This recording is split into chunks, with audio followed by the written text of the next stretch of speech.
least been part of the Waluda army now. How the hell did that happen?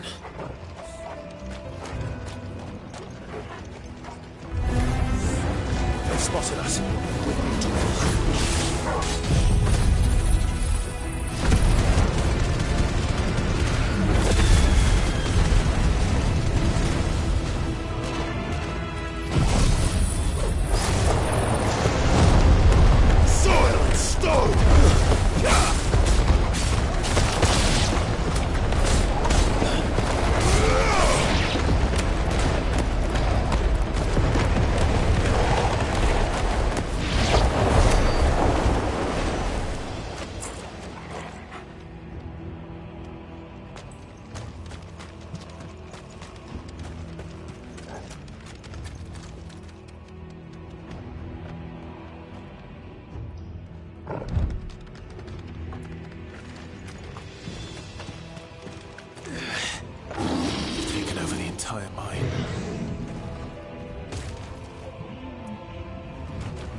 So much for the men of the Rock. Dalmekia's finest.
This one.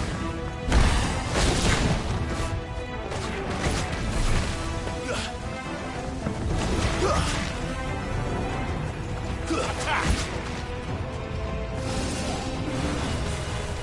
This one. This one.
This must be the way out.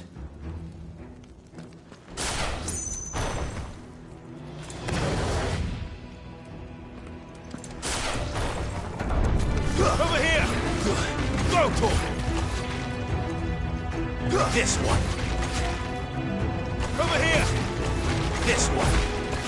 Attack! Sickle!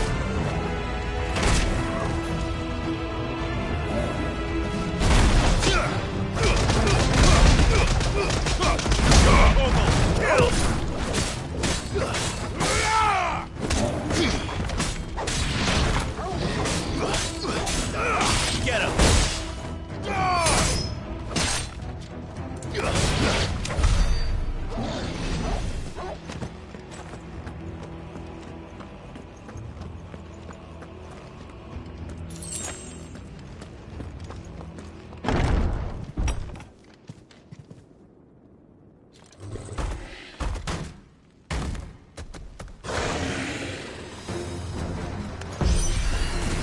I won't be sneaking past this one. How did they get in here? This one!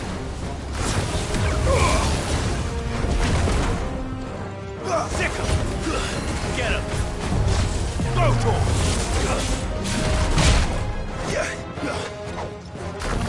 Attack! All yours, Torgal! Get him! This one!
This one.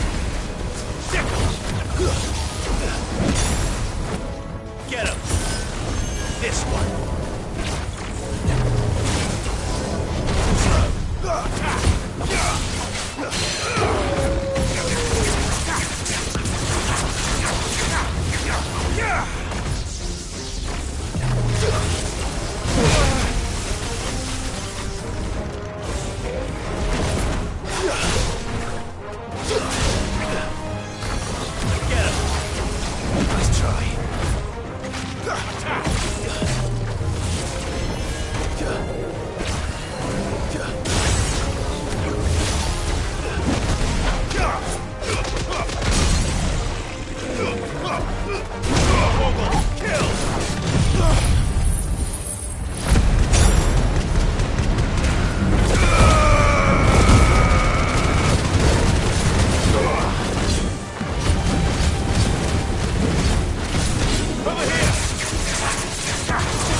flames.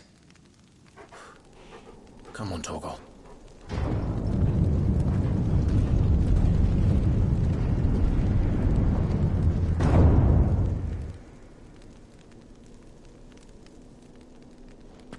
Kupka never did do things by halves. As if taking the Mother Crystal for his own wasn't enough. He had to build his castle in it.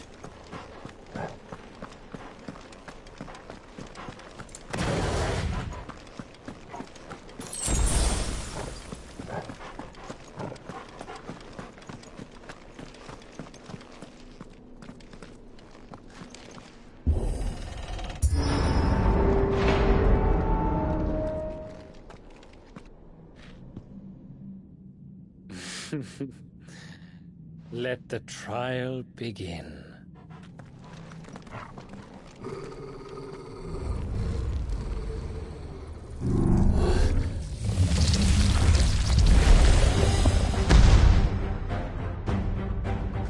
What the hell? With me, Torgal.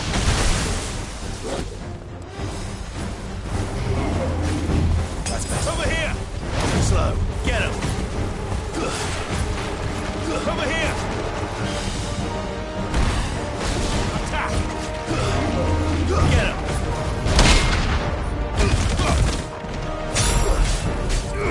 This one! Get him! Go, Torgal! Attack!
Seems we're expected.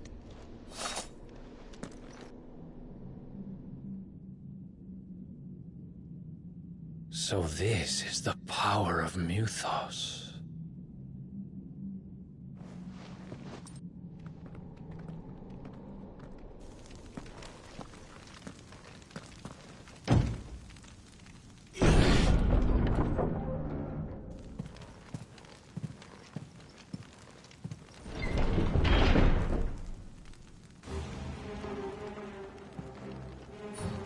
Did the orcs do this too?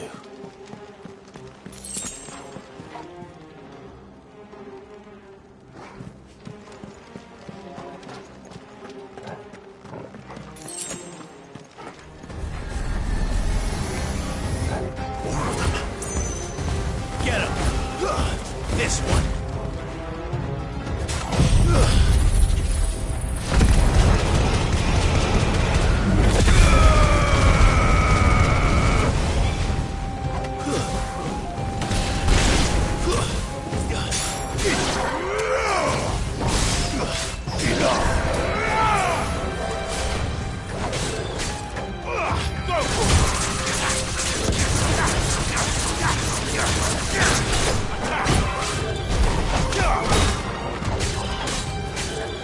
Get him!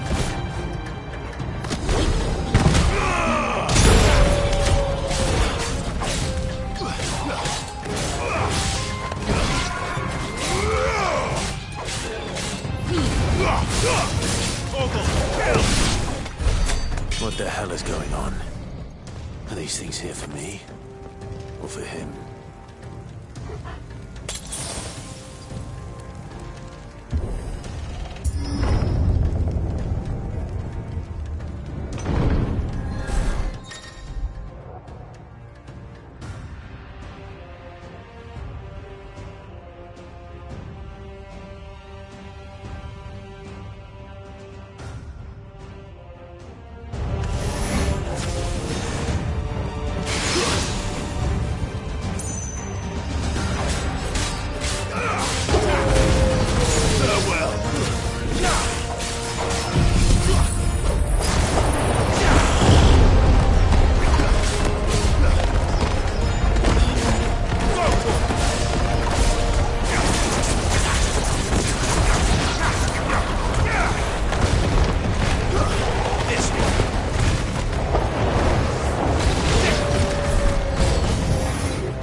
First orcs, now these nightmares.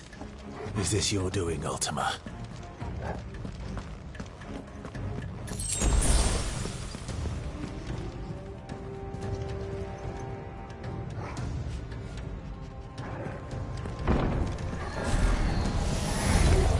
No holding back.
You've been busy, Kupka.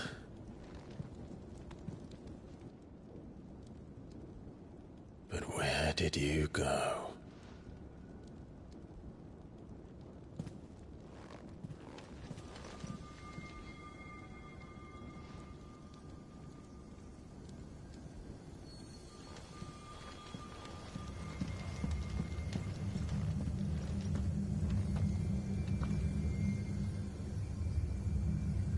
The heart.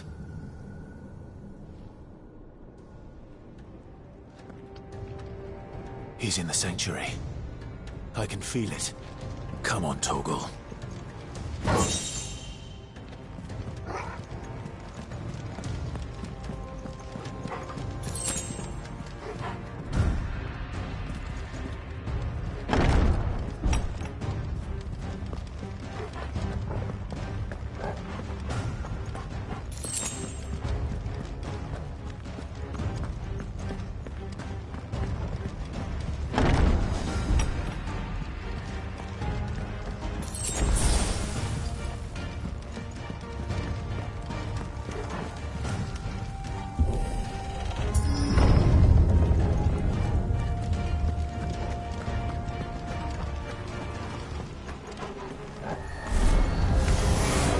Just what I needed.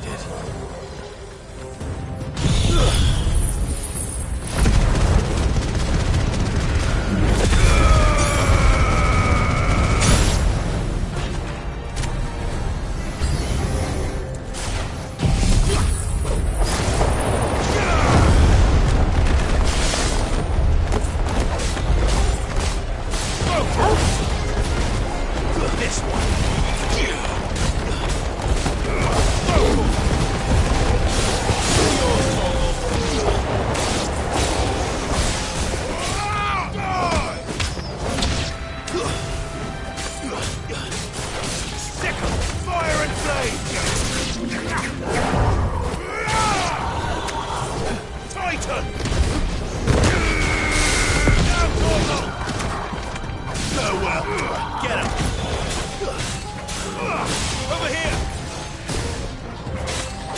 It's over! Go, Torgal!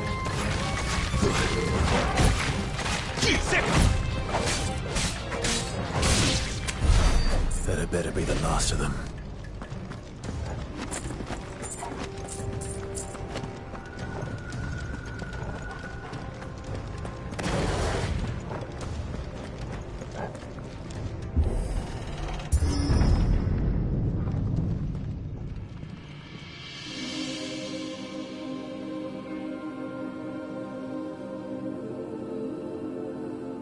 Benedicta, my everything.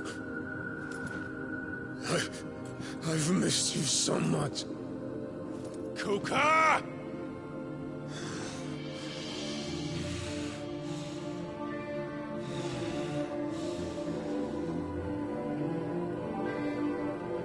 I swear to you, my love.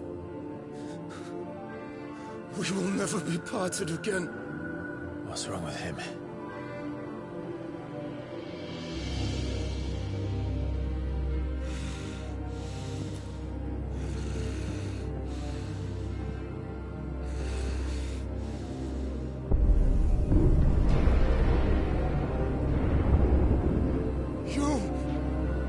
Get away from her!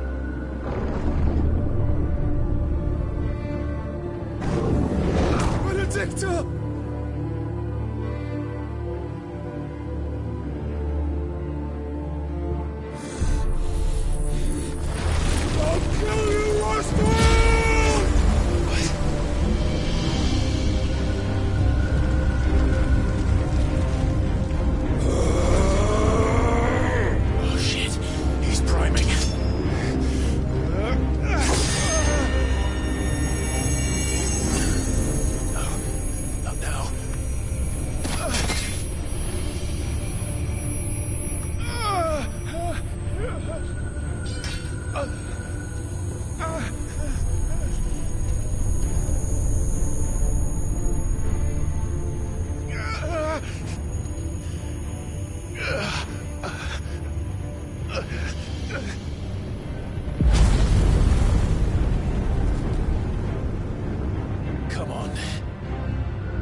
But if you can do it, So could I!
let's give this a try.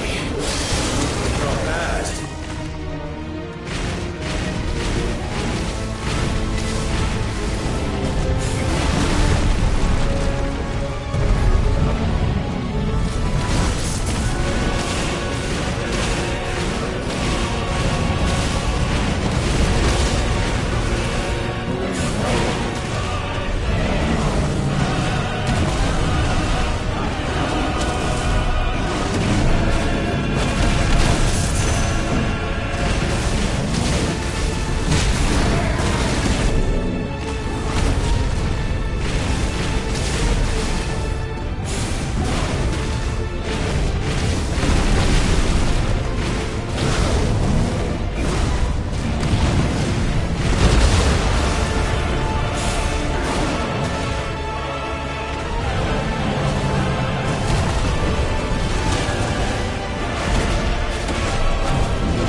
Kuka!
that you, Ultima?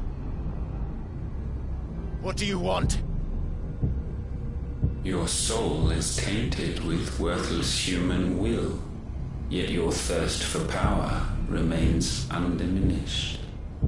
With every sip you take, you grow in strength, and soon you shall achieve perfection. I don't know what you're talking about. You will accept us, Mythos. It is inevitable.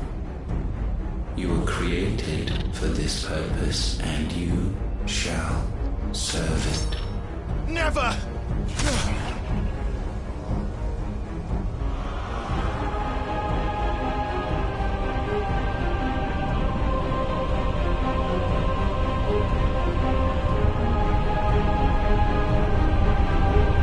Fight it, Clive! Don't let him in! Consciousness. We see now. Human will is so insubstantial it cannot exist in isolation. You mitigate its weakness by interweaving it with your consciousness. We believed we had merely to purge you of your will to claim our vessel. It appears we first have to sever every thread of the consciousness that supports it. No matter. The time to build a new world is not yet upon us. We will contemplate.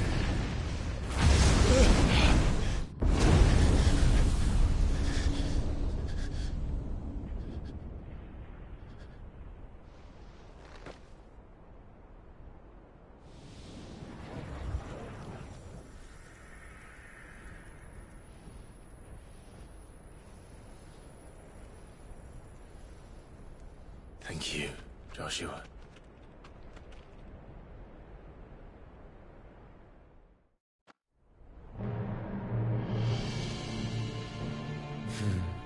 One can no more command the power of ether by drowning in its flood than one can constrain the tides by standing in the sea.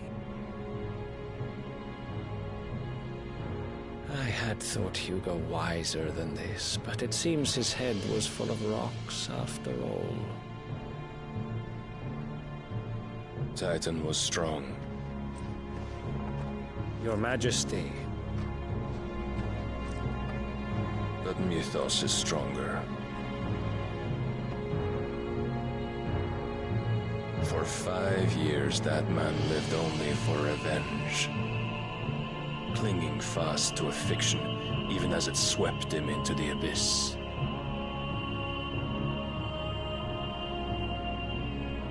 One cannot change one's nature through force of will alone. Only the Almighty can do that.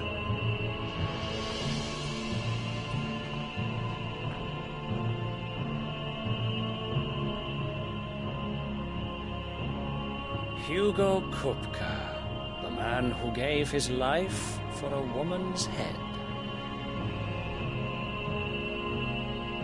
A fool like all the rest.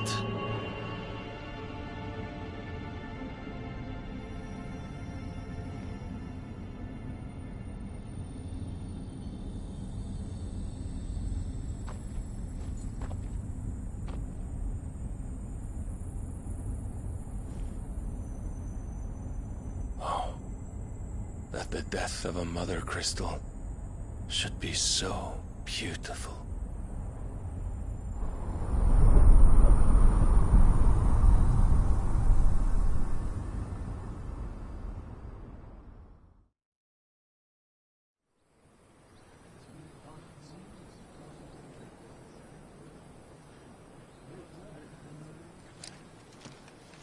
Some medicine, my lord?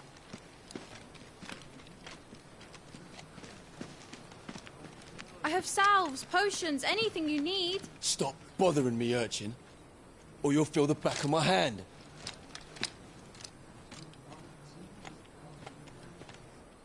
You must consider your health, my prince. If a show of force is needed to keep the Dalmex at bay, you may trust in your dragoons. I beg you to call on Bahamut only as a last resort. His strength comes at too great a cost. The Empire agreed to an armistice with the Republic, and yet the Emperor still plots its ruin. For now, the Dalmex suspect nothing, and as long as I can hold their gaze, war need not be inevitable.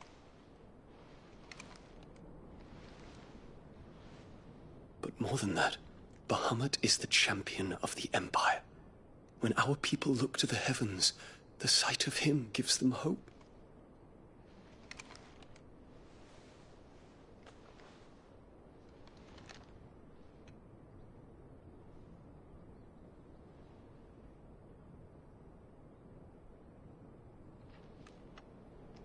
Forgive me, Terence.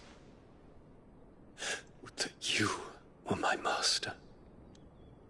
But alas. I will always be your loyal servant.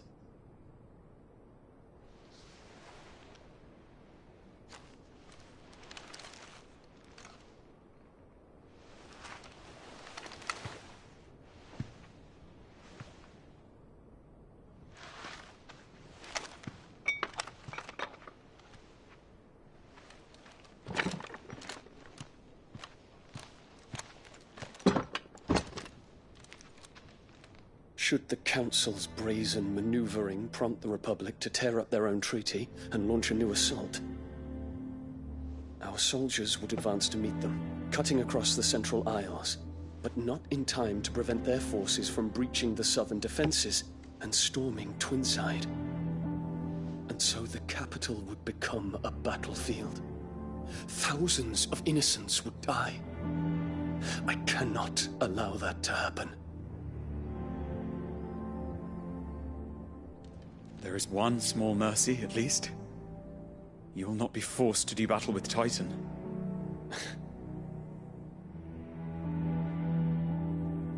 Would that I could avoid doing battle at all. 1,000 pardons, Your Highness. What is it?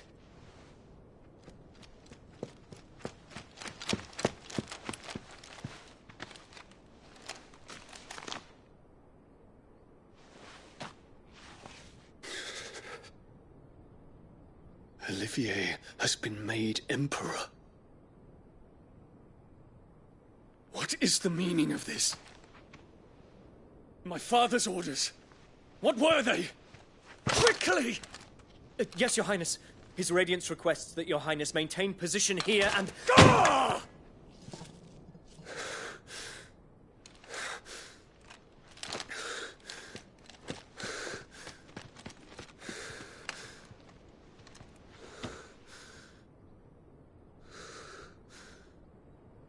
Terence.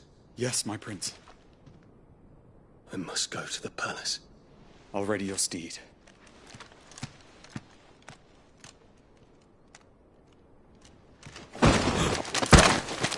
What is it now?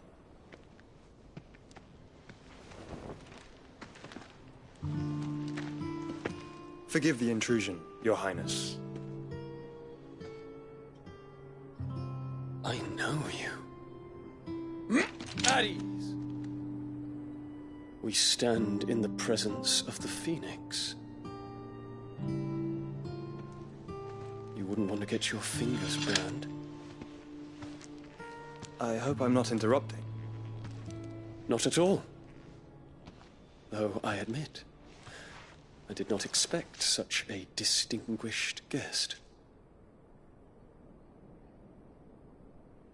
How many years has it been since the Remembrance ceremony? 20? I thought you long dead. Do I address a ghost?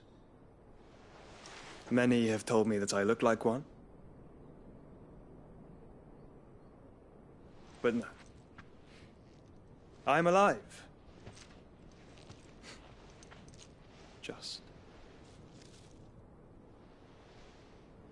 Prince Dion of the House Lesage, I have a tale to tell you.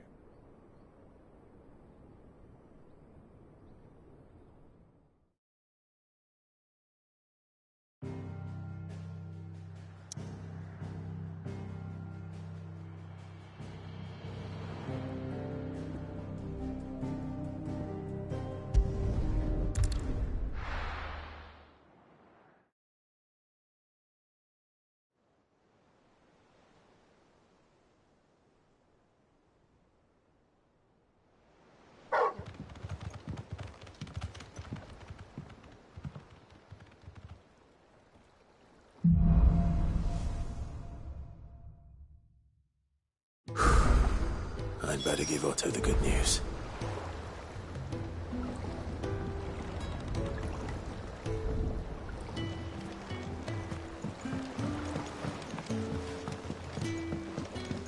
Welcome home, Sid.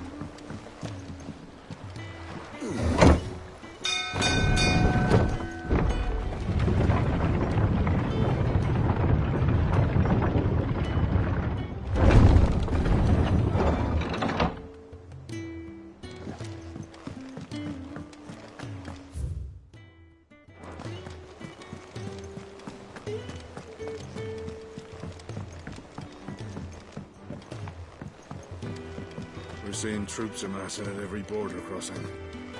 No surprises there. Clive, you're back. I am. And with glad tidings for once.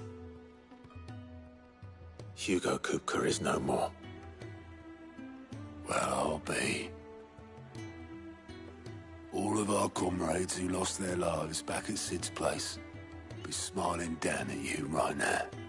We had a stolus from Lubor saying Drake's fang had fallen. I expect that was your doing as well, was it?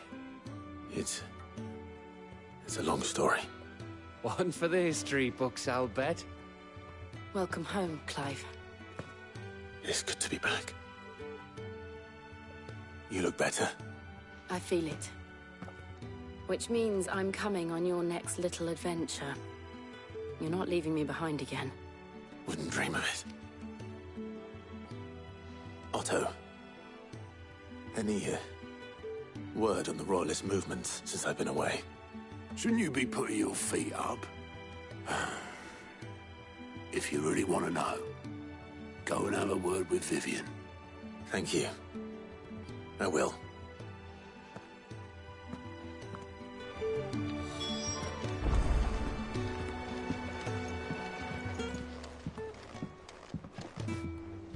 Ah, the conquering hero returns. And with hardly a scratch on him. I may have picked up one or two. Well, the fact that you came straight to me instead of visiting our resident physiker suggests that you picked up something more important. A scent. The scent of Waludas. The very same. But whatever plans Kupka was hatching with the Royalists, he took them to his grave. As did his men. Slaughtered by the orcs who'd taken over the Fang. Orcs, Vivian. I've never seen such creatures in Storm before. The Waludas must have ferried them over from Ash, but why? Why work to rescue Kupka only to invade his home, the mother crystal of an allied nation, and let both fall? It makes no sense. Do you know the tale of the blind men and the Adamantus? One can often be led astray by focusing too closely on individual details. One must instead see the bigger picture. And what bigger picture is there than my map?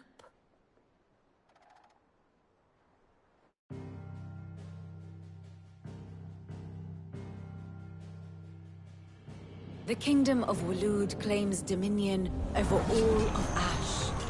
It is a nation forged by the bloody conquest of Barnabas Tharm, the dominant of Odin.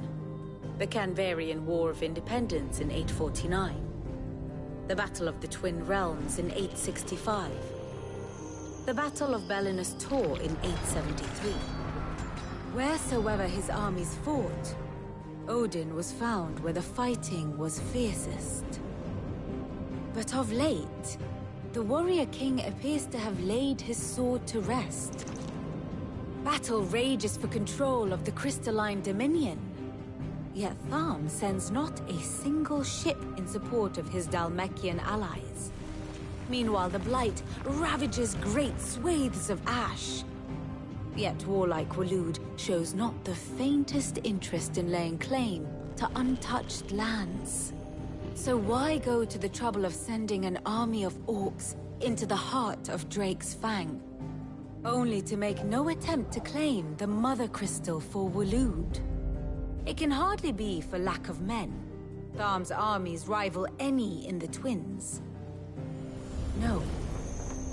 We have not seen the last of the Waluda standard. Odin will ride again. It is but a question of when. And on that day, who will be trampled underfoot?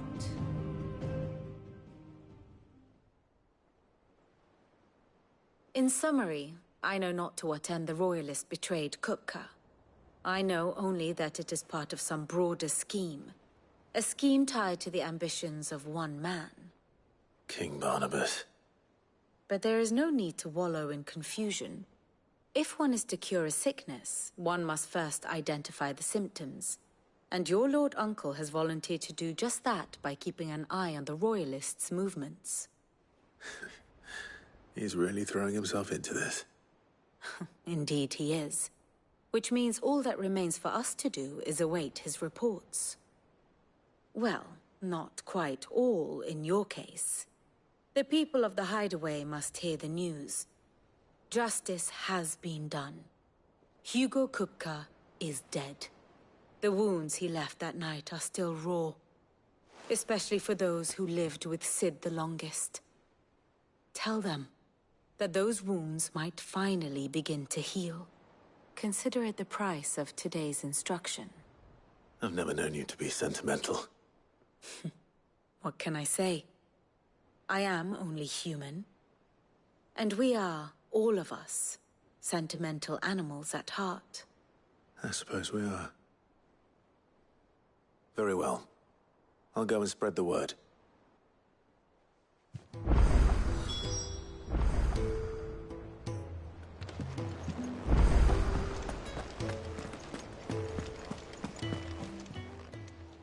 Welcome to the Patron's Whisper. Come to claim your just desserts?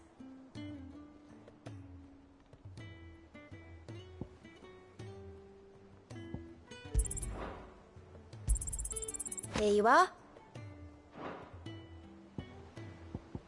Come again. I may have more for you.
Here for another of my lectures.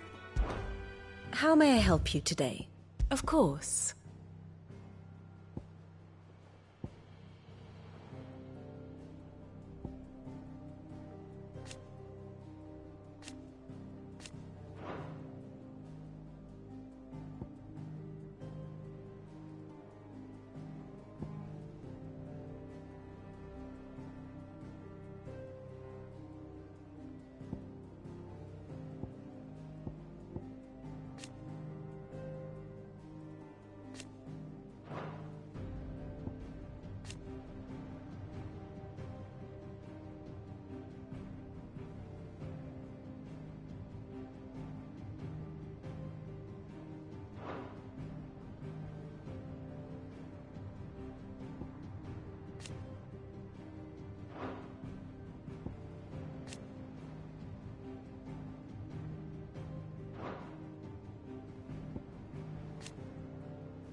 Thus ends today's lesson. Ah, my favorite pupil. Study it well, Clive. Thus ends today's lesson.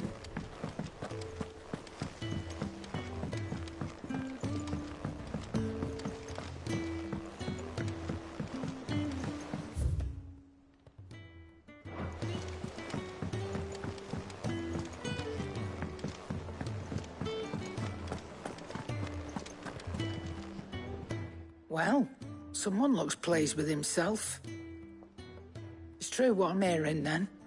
Nothing escapes you, Lady Karen. It's true. Kupka is dead. No more looking over our shoulders, then. Good. I'm starting to get a crick in my neck. Don't let it go to your head, though. And what can I do for you?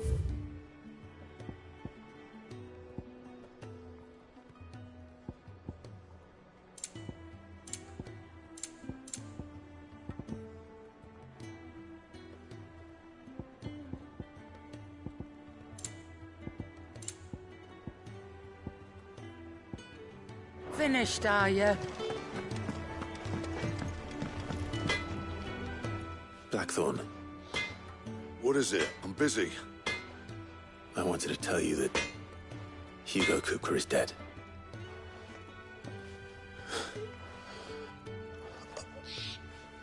I can't tell you how long I've been waiting to hear those words.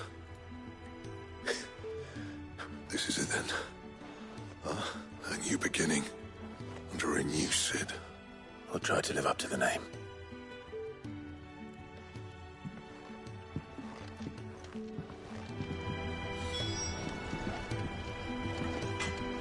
What do you need? Sorry, what'll it be?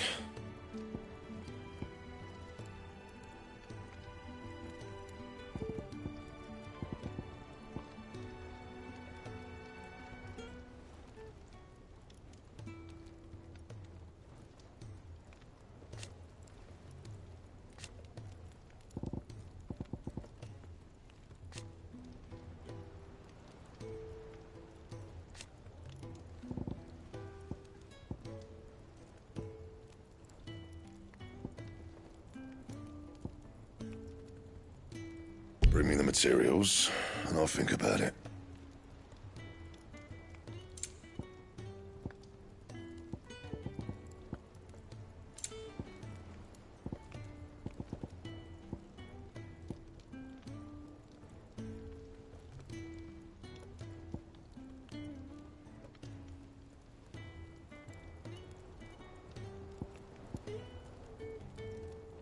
Anything else?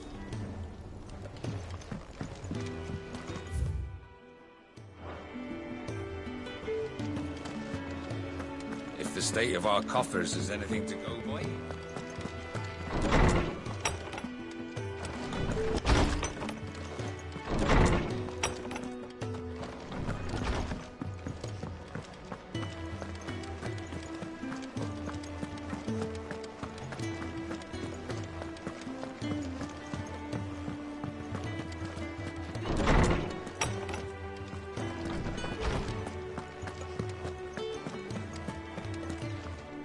Ah, Clive. Have you come seeking the gift of knowledge? No. To share mine, actually. Hugo Kupka is dead. Oh my. Can it really be true? Look, he's crying. He is. The big baby. And with good reason, children. These are tears of joy. We must offer up a prayer to your parents that the heavens might weep with us.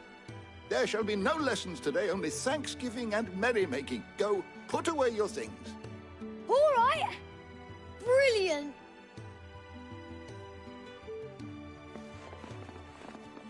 Finally, a new dawn has broken. It has. Thank you, Clive. I cannot wait to share the good news. Hippocrates. After Kupka fell, Ultima came to me. I need to know what he is. Have you learned anything? Alas, no. And not for want of trying. I have scoured nigh every historical tome in our collection and found nothing. Not even the sort of conspicuous absence that might suggest a concealment of fact. One is almost tempted to conclude that such a creature never existed. But I saw him. With my own eyes. I don't doubt that you did. Alas, it seems you are the only one who has. To others, he reveals naught.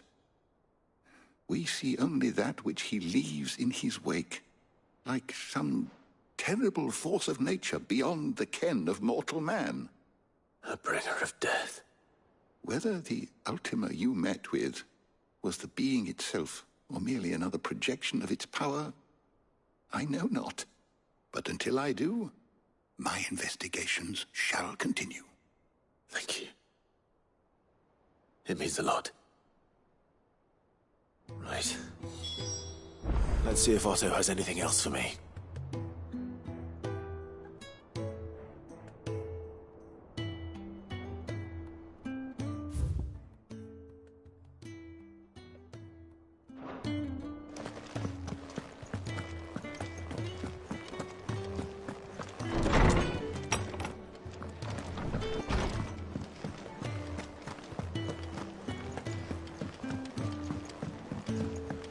I'm telling you, it's true. I heard it from Otto's own lips.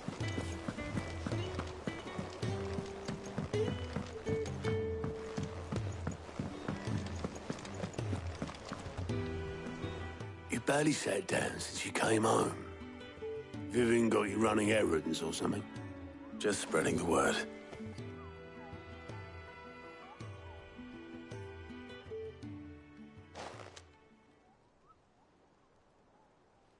So, the Professor's got a soft side, has she? I'd never have guessed. No. She was right, though. Everyone was glad to hear the news. Ah, but you ain't told everyone. I can think of plenty of friends back at the old hideaway who'd sleep more peacefully for knowing. Not least of all Sid. You should tell him. You're right. I should. And I will. Well, when you do, be sure to take Mid with you. She's been going at it hammer and tong down in that workshop of hers, trying to do her father proud. But I can't remember the last time she visited the old sod's grave. Very well. I'll suggest it.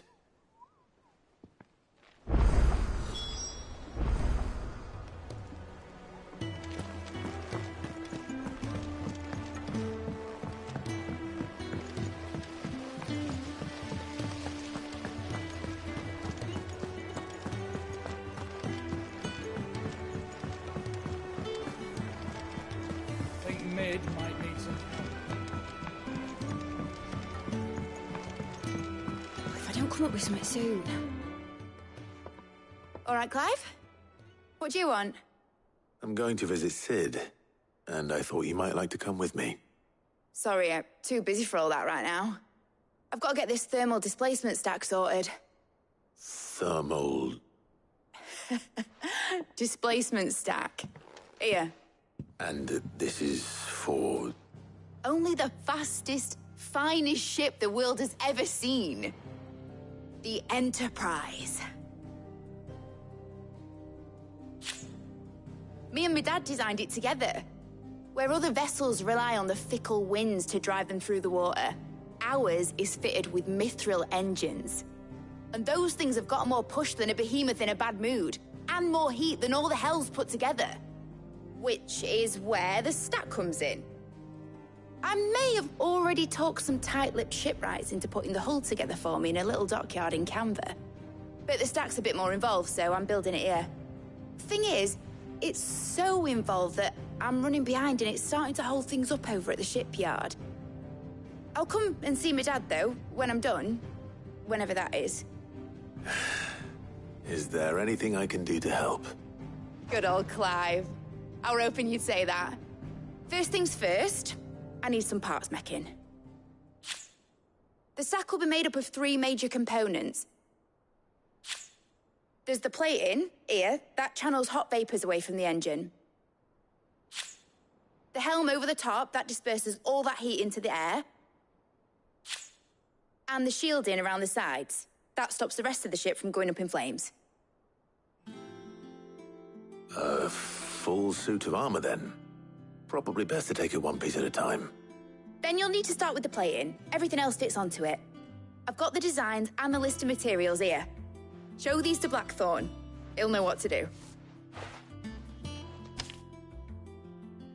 I can't make head nor tail of them. Luckily, you don't need to.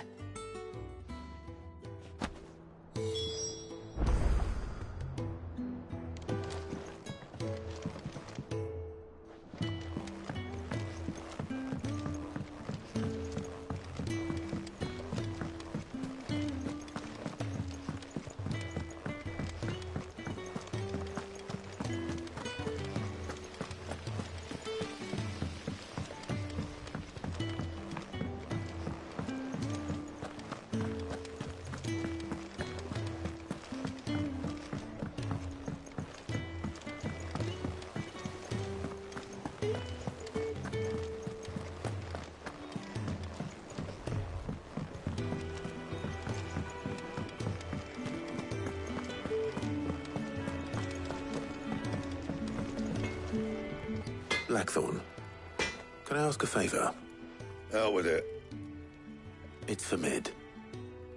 This my last chance to say I'm otherwise engaged. I'd spare myself the arseache. Go on then. What is it this time? She said you would know. Here.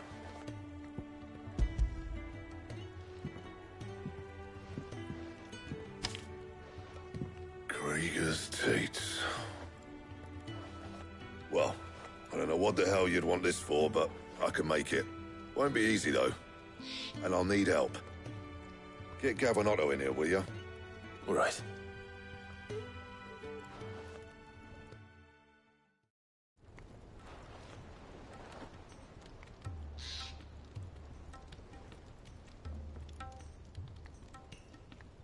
So Mid's roped us all in here again, has she? Typical. Still, if that's what it takes to get her to visit Sid's grave, I'll do what I can. And, what is it we need to do, exactly? Take a look at this. It's this plating. The usual sword-grade steel won't work. We need something that can get very hot, very fast, and still keep its shape. That means an alloy. Something that won't break or buckle at the temperatures she's talking about. Which is where you lot come in. I need materials, and I've got my work cut out already. You'll have to fetch them. Now, there's a special kind of sand I'm after that you can only find out in the Valcroy. Stardust, they call it. As for the rest of the stuff, my usual supply should have it in stock. It just needs buying and bringing back here. Well, We'll get it done quicker if we split up. One of us should probably give you an hand coating the sand. And the other can go and get the rest from this supplier. Right then. Well, make your minds up who's going where. We can get this over with.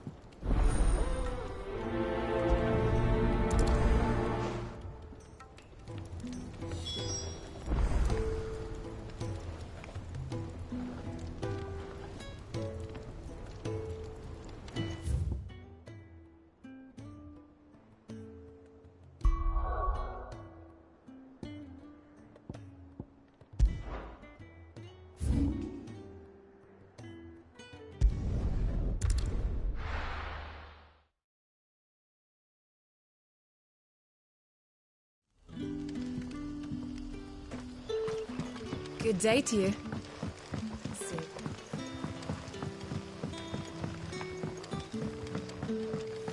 The crystals.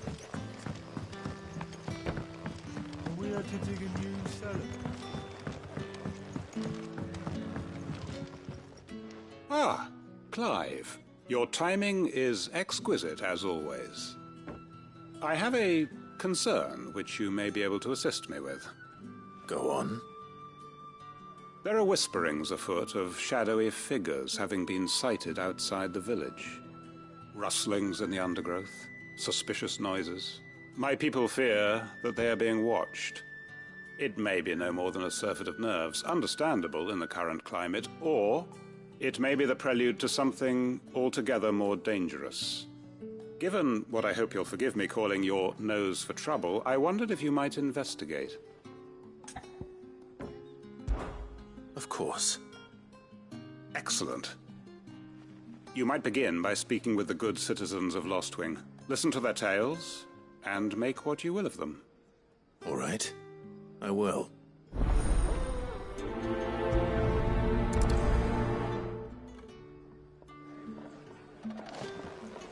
Hello, Sid. Take a seat where you like. Right. Let's see what the people of the village have to say. I'd better find out if this is just nerves, or something we need to take more seriously.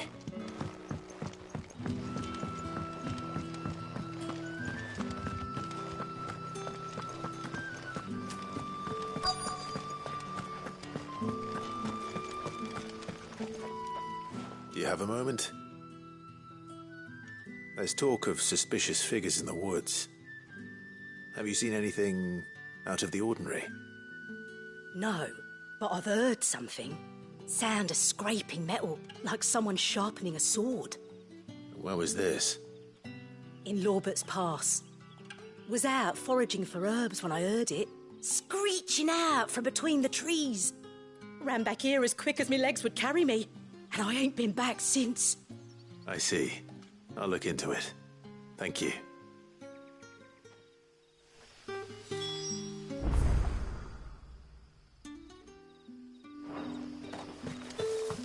Seems Lorbert's Pass is our best bet, then.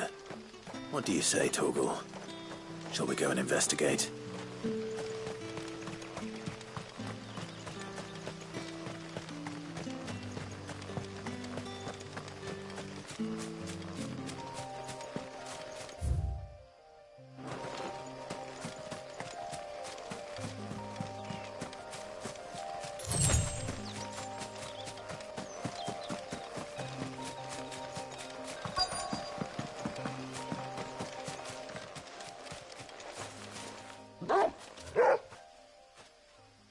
You there. Fuck! He's seen us. Get them before they escape! Black Shields. Here. What the hell are you doing here? What is it to you? Not that we give a damn. All that matters to us is that you don't leave here.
Vocal! Ogle, kill!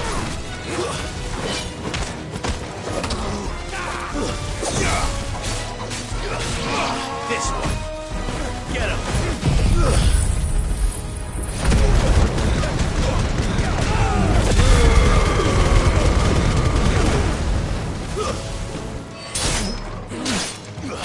Waken wind!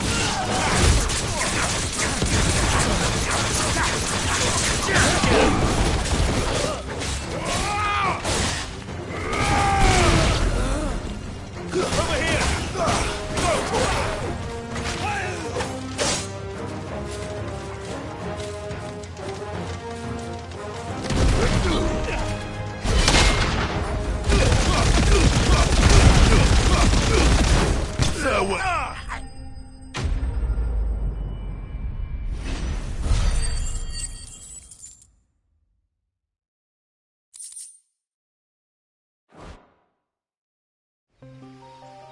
Why were they here?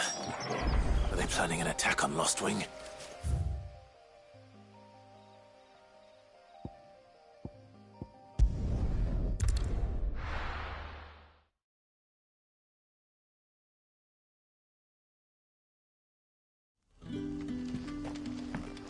Good day to you.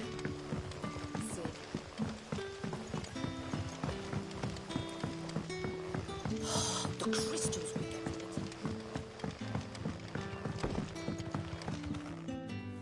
Clive, how goes the hunt for our sinister figures? I found some black shields hiding near Lorbert's Pass. They're gone now. Black shields. Yeah, though they serve another master now. One who means to root out and destroy both me and those I care for. And it would appear the pack has finally caught the scent of its prey. Damn it all. I had hoped I would have more time than this. And bite back... I'm sorry. You're going to... Who did the Black Shield serve now? Because I want him. Who? The former Lord Chief Justice of Sanbreque.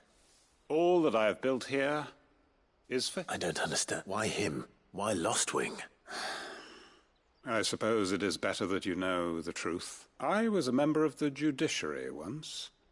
So sickened was I by the injustice of this world, I swore to fight it, and fight it I did in my own small way. I saw more than a few corrupt officials condemned to the very cells into which they had thrown blameless innocents. Men to whom the law was but a scourge to turn against the powerless. And throughout, it was the Lord Chief Justice who backed me, who was my one true ally in the quest to see justice done. So what changed? I discovered that he hunted bearers for sport. I was a fool to think he shared my hatred of venality and vice. His support for me was no more than a facade, a means of ridding himself of his rivals, a mask to hide the rot beneath. I filed suit against him immediately. His response, however... And he faced no punishment whatsoever. I lost everything.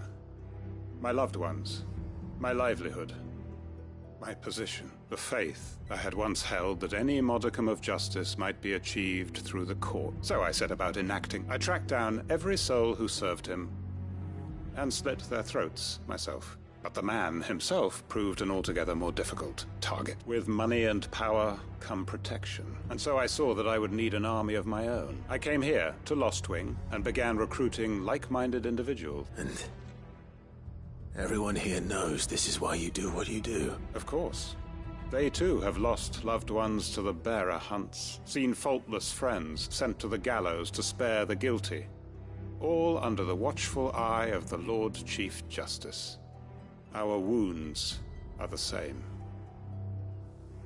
And our cause is the same. We are comrades, and our revenge is already in motion. We know where he hides, how numerous and well-trained his guard.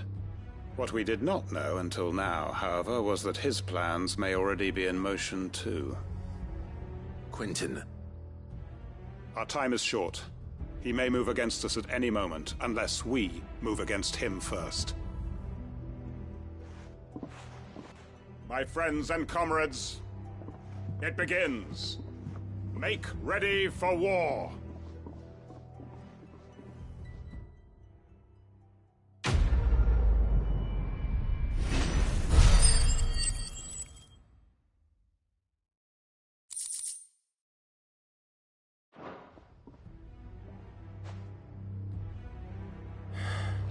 I'm not going to change his mind.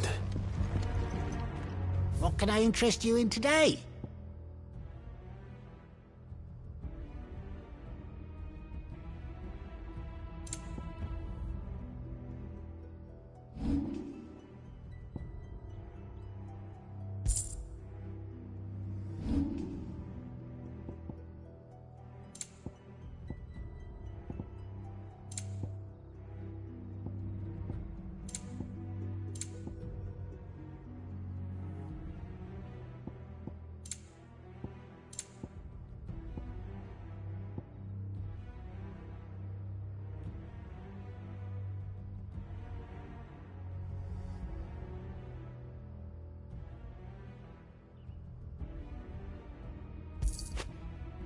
Keep fighting the good fight.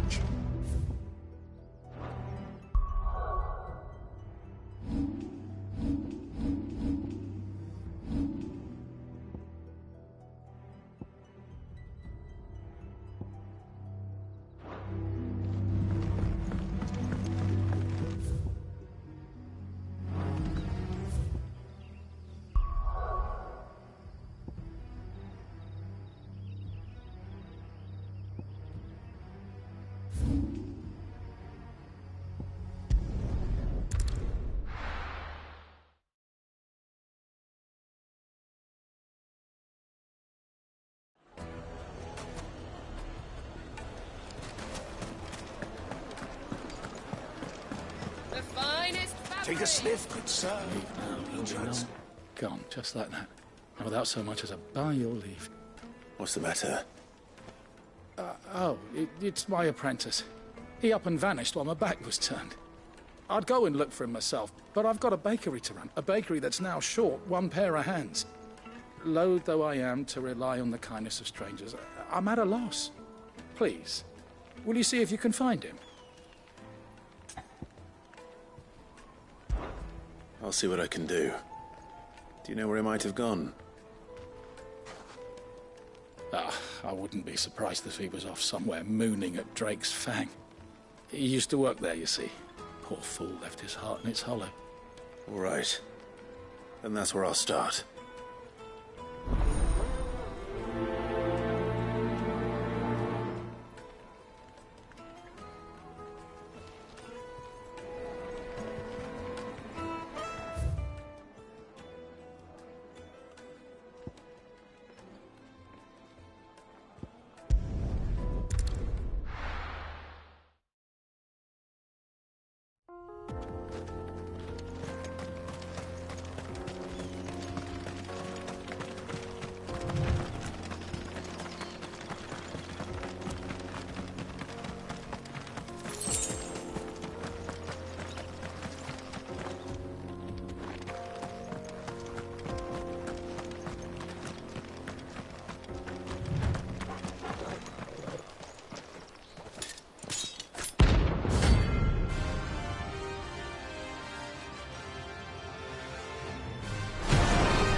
Blade yet hungers, and so do I.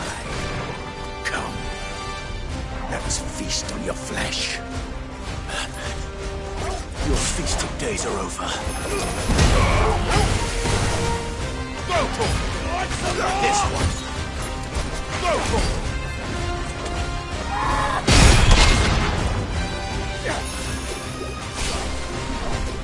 Get him! Drink your blood! Snap you like a twig! Go for it! Attack!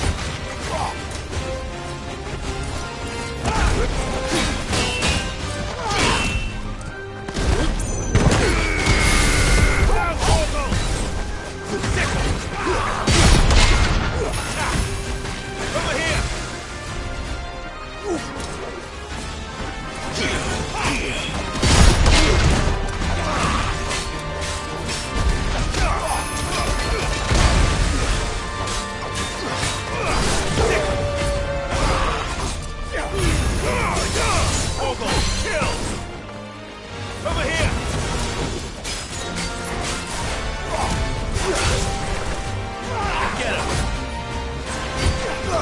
this one.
I'll drink your blood! Titan!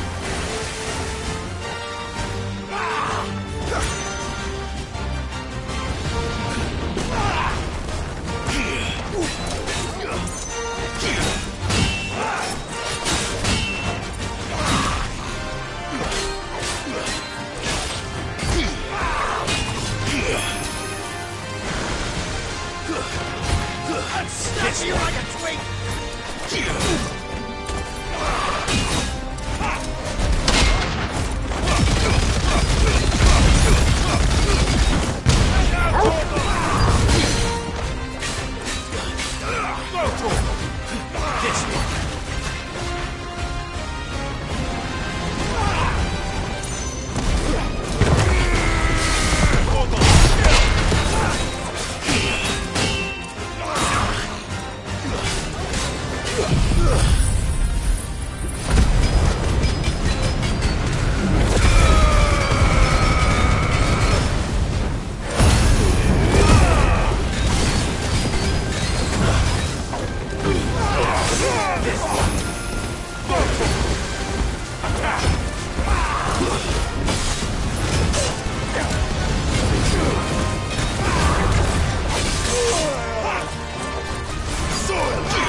Those who kill for sport deserve no better.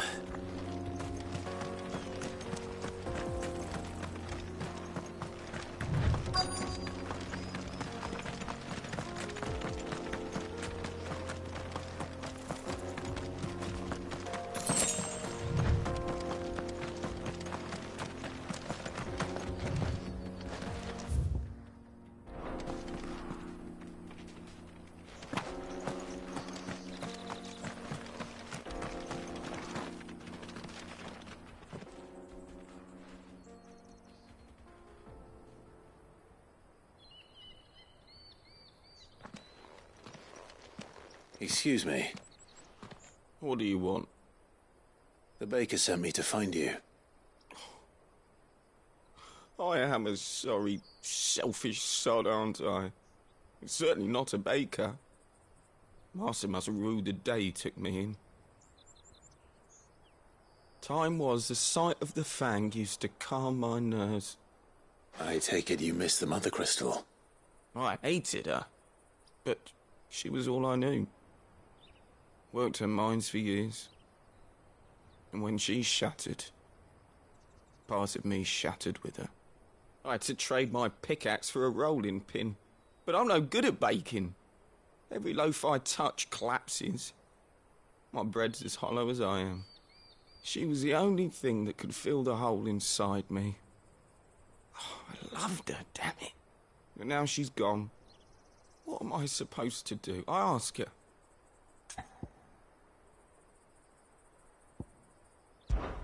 Try to remember the good times. Do that, and the Mother Crystal will be with you no matter where you are. Even in the bakery. What a fool I've been. Thank you, my friend, thank you. You've opened my eyes. I have to get back there right away. Farewell. Wait.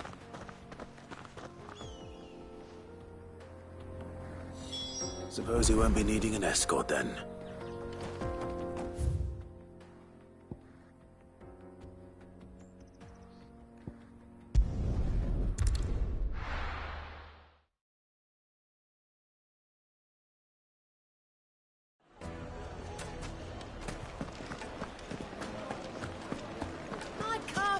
Take a sniff, good sir. You'll be transported. Ah, there you are. Though I worry you might have stoked the flames a little too high. He damn near ran me down trying to get to my oven. Master, It's ready. Behold the Drake's Balm. A truly unique creation. I dare say it is. Just look at it. A perfect likeness of the Fang herself. Her steepled peaks, her fulsome spurs, her inviting hollow. True, my loaves collapse more often than not, but what's the Fang without her crater? Why, no Fang at all. And look, inside. Master, I have found my purpose. I must use my work here to preserve the memory of the Fang. Well, if it tastes half as unique as it looks, I'd certainly say you're onto something. Not only is my apprentice back, but he's finally pulling his weight. With any luck, I might even have... I don't know how you did it, but...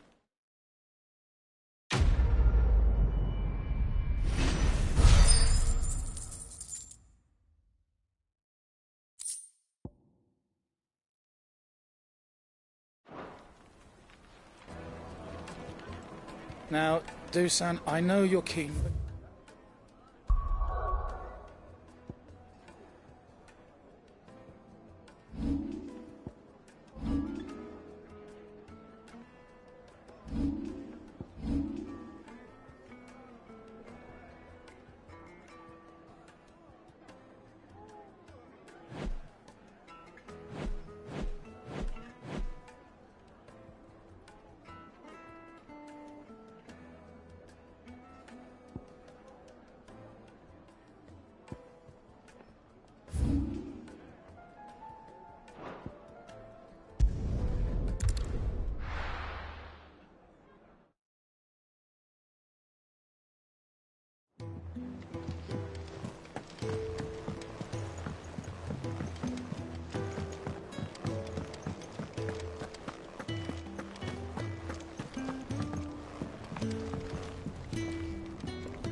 Going after the Stardust then, are you? Which one of these two lucky souls is going with you?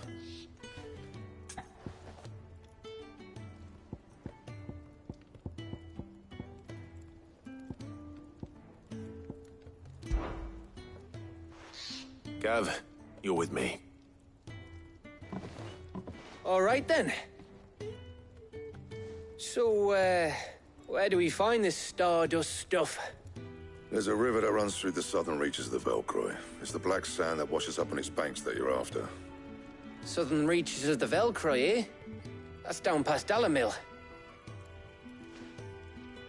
I'll go and scout the place out. See about hiring us a wagon to bring the stuff back to. All right. I'll meet you by the river. While you're off having a paddle, I'll pick up the rest of the stuff from Blackthorn's supply. Take care. You two, eh? Don't go letting them fleece you. Fleece me? I'd like to see him try. In your own time.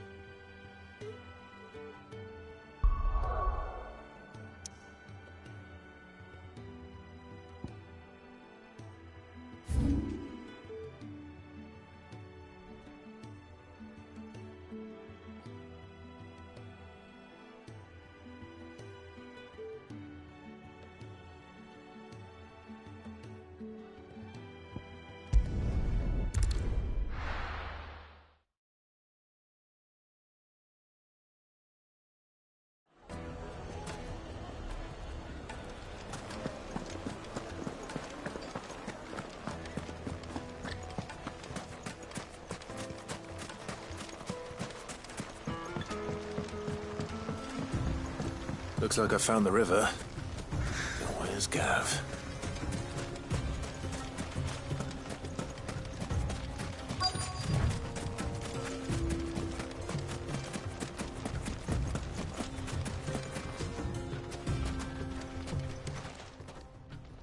Sorry to keep you, Gav. Better late than never. I've had a quick scout about, and I reckon round here's our best bet if we want to grab as much of this Stardust stuff as we can. Don't know what Blackthorn's planning to do with it, though. I asked over in Dalamil, and they seem to think it was worthless. But if Stardust is what Blackthorn wants, Stardust is what he'll get. There's plenty of this stuff lying about, just begging to be bagged. Then let's get bagging, shall we?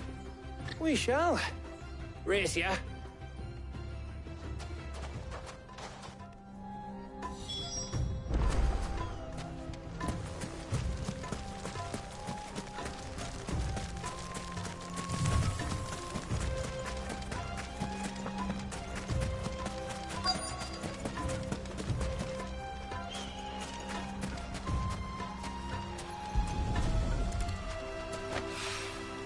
So this is Stardust. It just looked like black sand to me.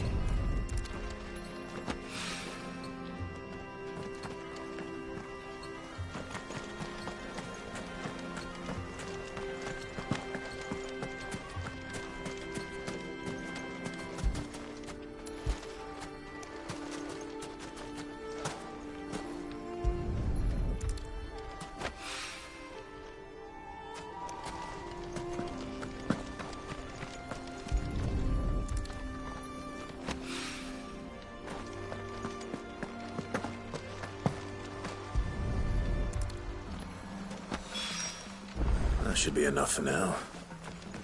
Let's see how Gav's getting on.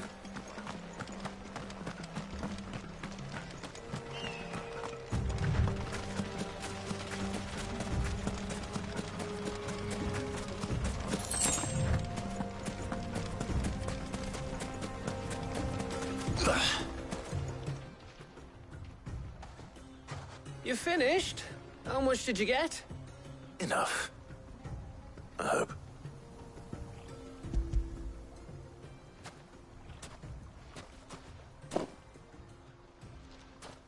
Oh, you win. That might even be enough for old Blackthorn. Hey, before we go, do you mind if we have a chat?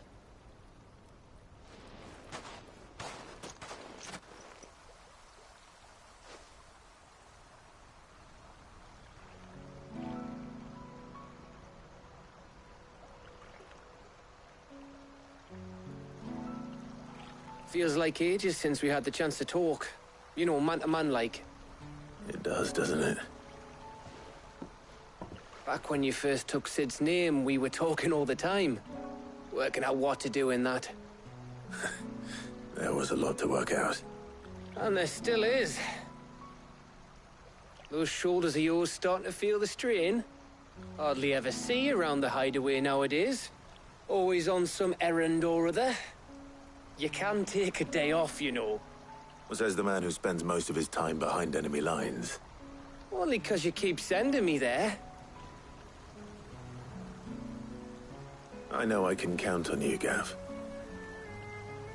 Likewise.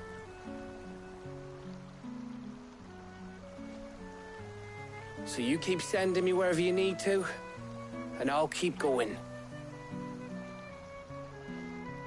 Safe in the knowledge that I have a home to come back to. Thanks to you.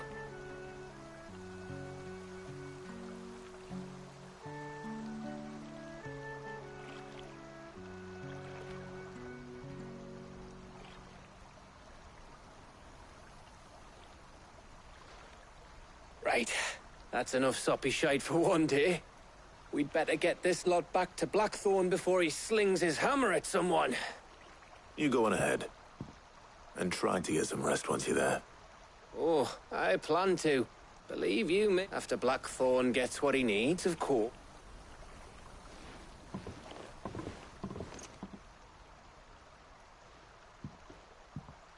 Right.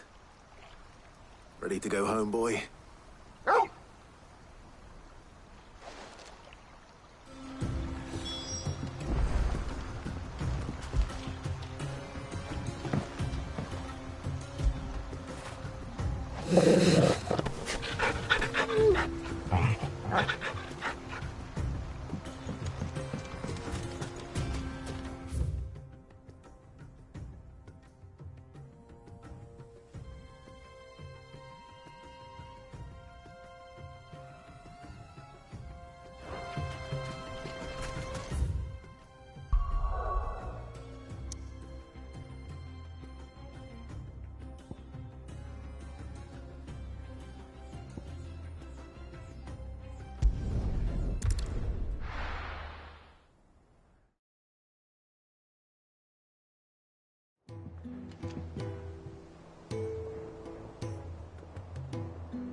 Let's hope this is all Blackthorn needs.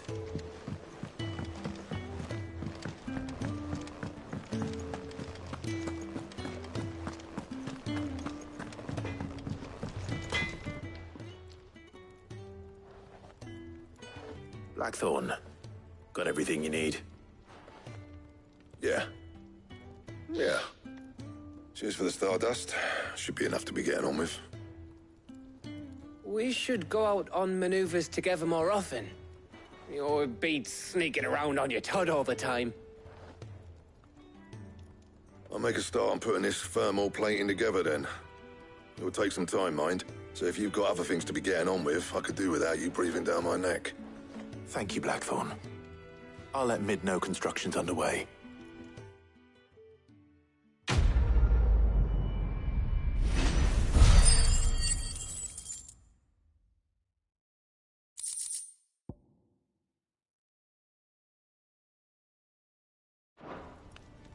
Suppose we'd better be getting back to work too.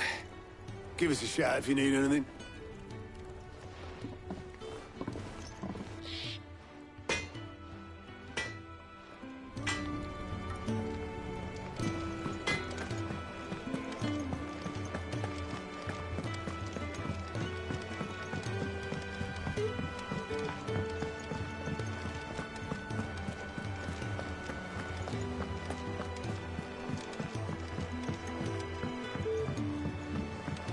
We're seeing troops amassing at every point. Welcome to the Patron's Whisper. Is everything we've received and everything promised?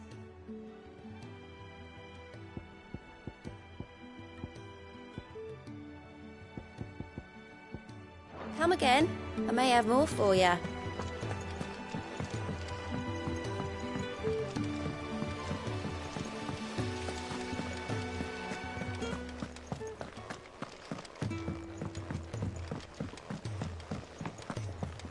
I think Mid might need some help.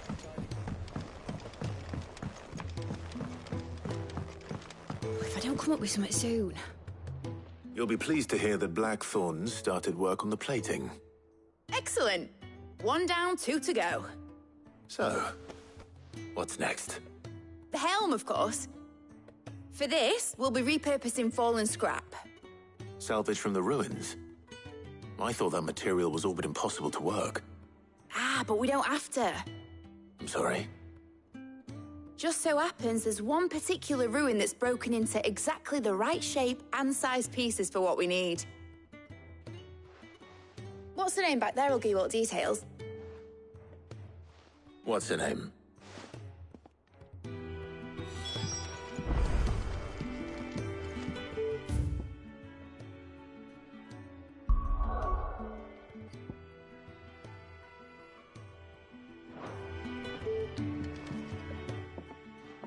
Oh, Sid, is this... Yes. I'll show you the plans then. Here you see the mithril engine, in which mithril is burned to generate heat. That heat is then harnessed to produce motive force. Excess heat is dealt with by means of the thermal displacement stack, which disperses it into the Now, were we to rely on thermal plating alone to achieve this effect, the rate of excess heat buildup would far exceed the displacement coefficient of the plating. In other words, the reactor would overheat and eventually explode. This is where the helm comes in. It connects to the plating, you see, and serves as a sort of thermal sink to absorb all that excess energy. Our experiments have shown that fallen ceramics are remarkably thermophilic. They can withstand and absorb levels of heat far above anything we are able to make today. And not only that, they're also waterproof and immune to rust, making them the perfect material for our protective hood. Why? If sea or rainwater were to enter the reactor proper, it would vaporize instantly. The forces produced would tear the ship from stern to... You can stop there. I understand. Mid said we might be able to use parts of a fallen ruin. Where would I find it? Ah, yes. It's in Lorbert's Pass, near Lostwing. The thing is, well, I probably should have arranged to have the pieces we need brought here sooner. You see, a certain unwanted visitor has taken up residence there. It's no longer a matter of just walking in and taking them. It's, going to be considerably more dangerous than that. I see. Then I suppose I'd better deal with this unwanted visitor for you. Would that help? Oh, very much. Thank you, Sid. I'll gather my team and head there right away. We'll meet you outside the ruins.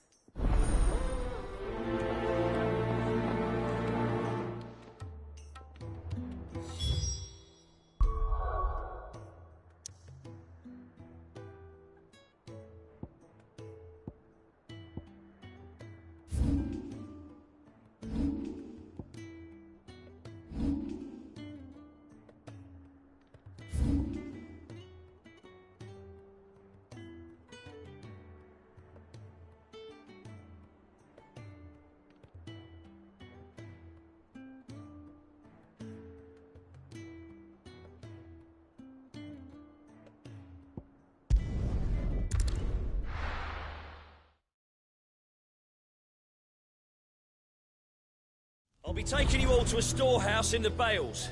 Leave anything you don't need behind.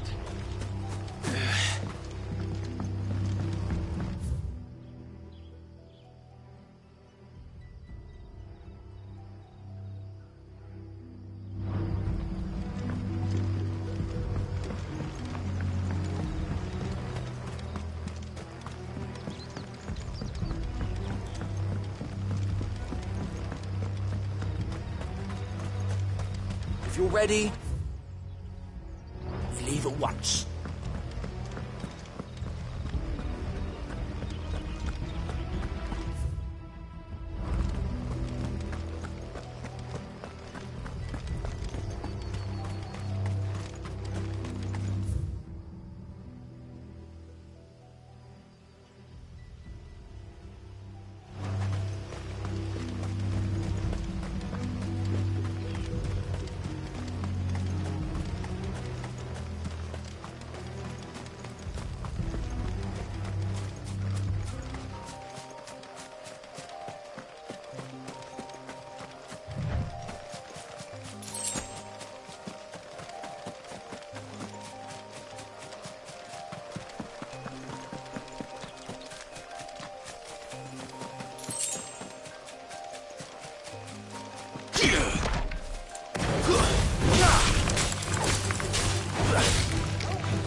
Get him!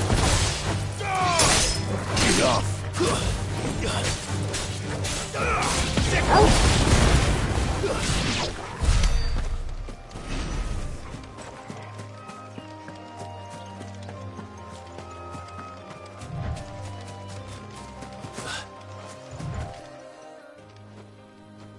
Oh, there you are, Sid. Thanks so much for coming. The, ruins are just over there, as is the creature I told you about, I'd imagine. Would you mind? Of course. I'll be right back.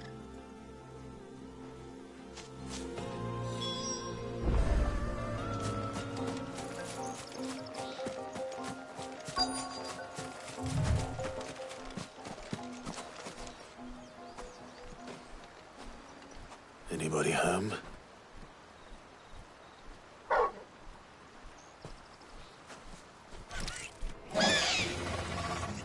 This must be our unwanted visitor.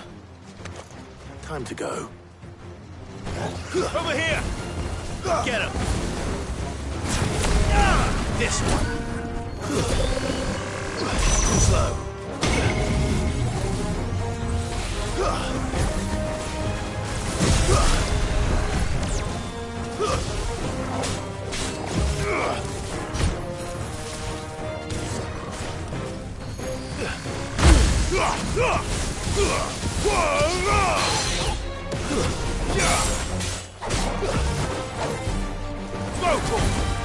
Over here! Get him!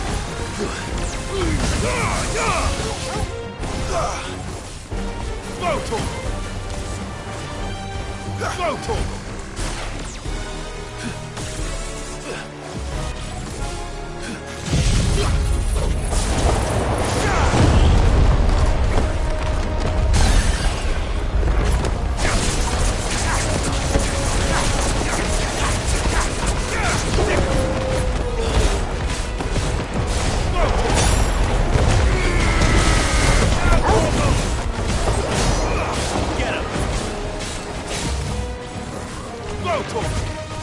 This one.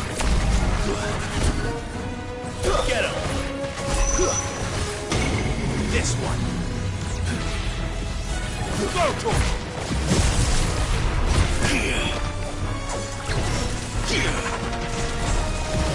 Get him. Over here.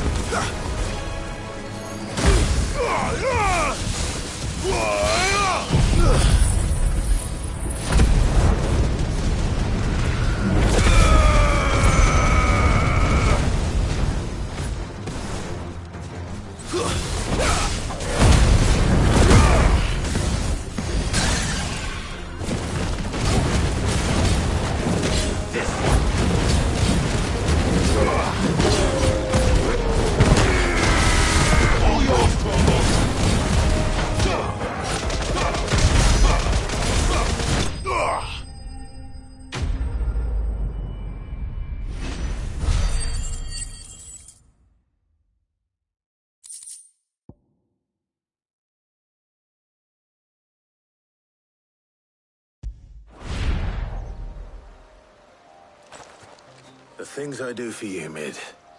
Sid! Oh, thank goodness you're safe. You shouldn't have any trouble now. Indeed. Well, don't let us keep you.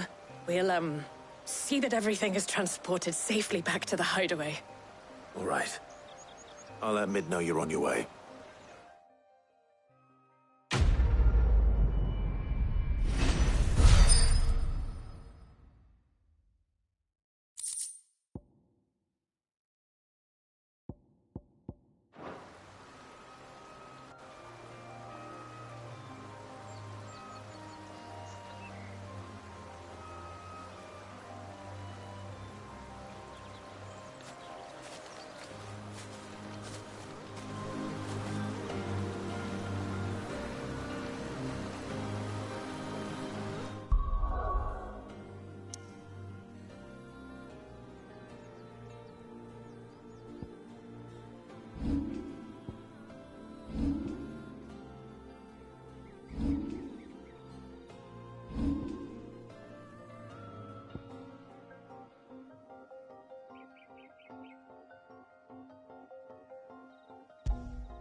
We're seeing troops amassing at every border.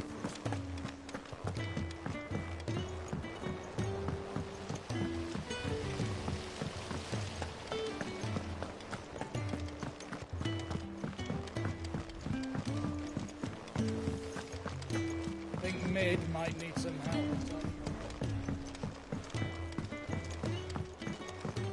If I don't come up with something soon. Mid. Helena has recovered the material for the helm. She'll be along shortly. Excellent. Another job well done. And just one remaining. Right. Right, the shielding. This one's a bit of a bugger. How so? The plating's enough to stop the engines going pop, but those things will still be spitting out enough fire to set the rest of the ship ablaze. Which is why you need proper shielding. A prison for the dragon's breath that's blazing away inside. I thought a triple thick layer of tempered steel might do it. Or more of the stuff that the Fallen use, but they'd both be too heavy. The helm and the plating are bulky enough as it is. Add any more weight and the whole ship would be at the bottom of the briny before we'd even started. I need something light. But I've racked my brains and I just can't think what would do it. Well, if I were in need of obscure knowledge, I know whose counsel I would seek. Harpocrates. Tomes? Yeah, well, I'd thought of that, obviously. I've got all the details written down here. Can you take this to him, see what he makes of it? Right away.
Harpocrates, do you have a moment? For you, Clive? Always. Well, actually, it's for Mid this time. Could you take a look at this?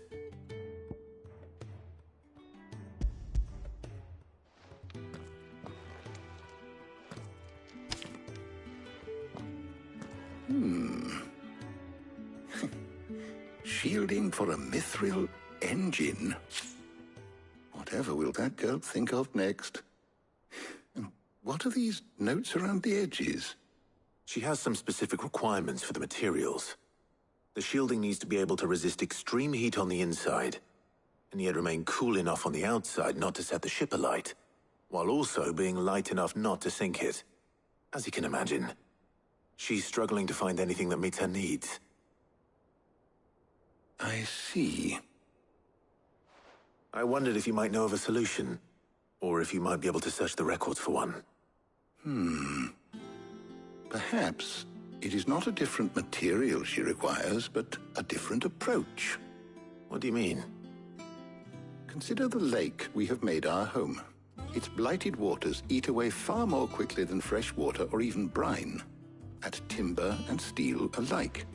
And yet, we have made a home here from those very materials nonetheless. We have. But Bardolph must varnish every board twice over to keep it from rotting. And Obelisk complains that without a constant supply of pitch. I see. Early Gregorian histories speak of a preparation known as moondew. It is said to be able to resist even the most ferocious flames. Before the dragoons tamed the worms and wyverns of the realm, nobles would daub their castle walls with it in order to guard against dragonfire. So if we could recreate it... It might be applied to some material or other in order to provide the protection Mid requires. As to how best to apply it and to what material, perhaps Bardolph and Obelisk might be of assistance. I shall speak to them and see what wisdom they might have to offer. If you would be so kind as to procure the necessary ingredients, I shall discuss the specifics of how it might be most effectively put to use with our two friends. The knowledge of the past may yet prove useful to we of the modern era. Thank you, Harpocrates. And since you're asking others to help you, perhaps I should too.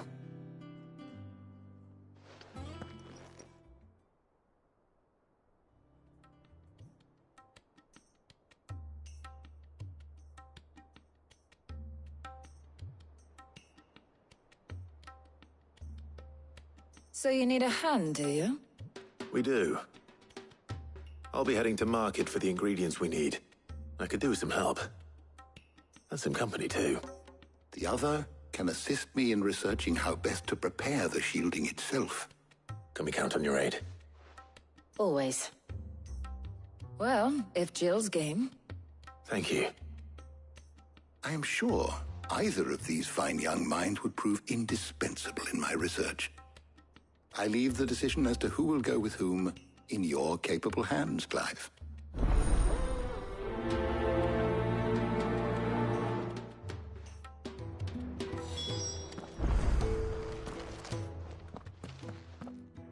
So, Clive, who will accompany? Very well. So then, what do we need to find? I have taken the liberty of preparing a list. White chocobo eggs. Are you sure this list is right? Everything on here seems very edible. I would have thought the ingredients would be a little more exotic. Though these items may seem mundane, they have potent effects that are rarely exploited, effects for which they were once highly prized. So much so, in fact, that they were harvested almost to extinction, hence moon dews having fallen from favor. Now, of course, they can be obtained with ease. You should be able to find everything you need at the market in... Is that so? I've been meaning to visit Northreach anyway. I'll set out now. Join me there when you're ready. I will. You two enjoy yourselves. You too, Ty.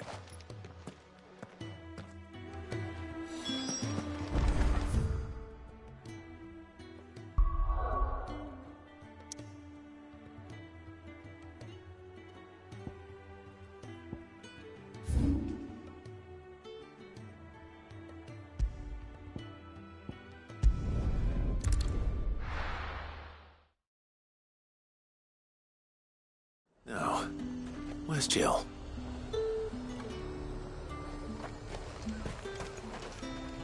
Do you see anything you like?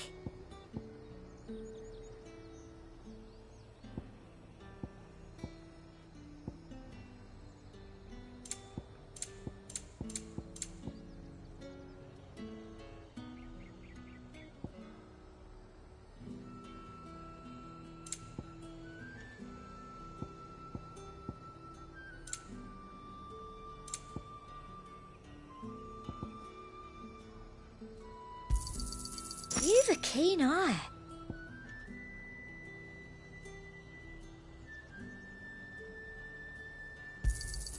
I do like a customer who knows what he wants. There's two. All anyone ever wants. Fresh cut! Up! You'll not find a bruised pippin in the bushel. How goes the hunt for ingredients? I've only just started. I'm sure everything we need is somewhere amongst all these stalls, though. Why don't we split up and see? We'll take a couple of ingredients each. All right. How about you look for the pepio nuts and some garlic? I'll find the other things we need. We can meet by the gate when we're finished.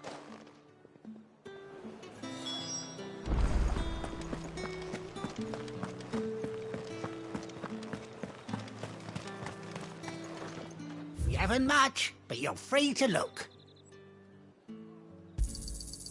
Ah, yes. Good day.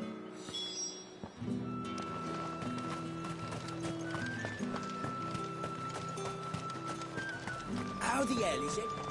Buy, sell, or be gone. If that's what you want. That's everything. Let's see how Jill's getting on. Keep them pilchards nice and chilled.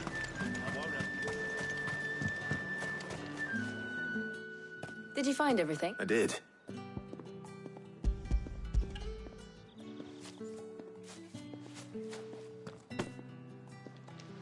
Garlic and pepio. Now all that remains is for Harpocrates to somehow turn all this into... But before we head back, would you...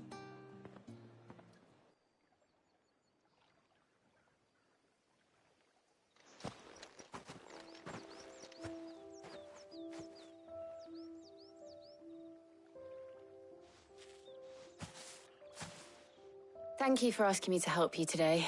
It makes a nice change. It does. It's good to get away from all the battle and bloodshed for once. Just being here reminds me of when we were children. Do you remember? Walking down Market Street in Rosalith, taking in the sights and smells.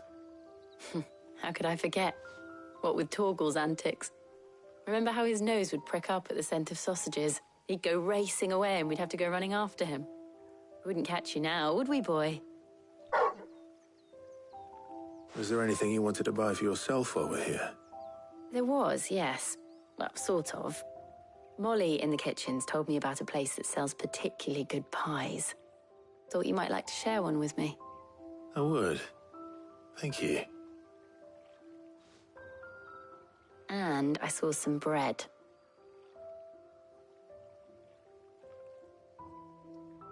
Big white cobs like the baker back in Rosalith used to make. What do you think? I thought we might get some soup to dip it in. But then I tried a slice of the butcher's dry-cured ham and it was just... oh. You all right? Sorry. It's just... you're right. I really do feel like a child again being here with you.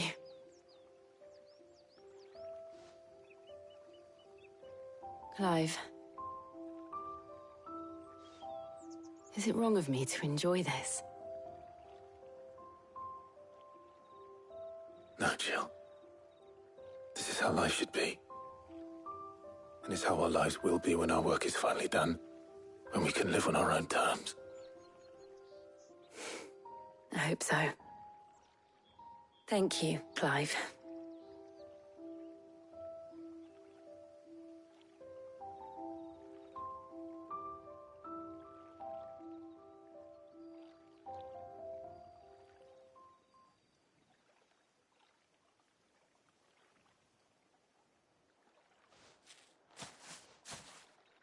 Well, I suppose we best be getting back. I need to give these ingredients to Harpocrates and Talia. I'll see you at the hideaway. Take care. I will. You too.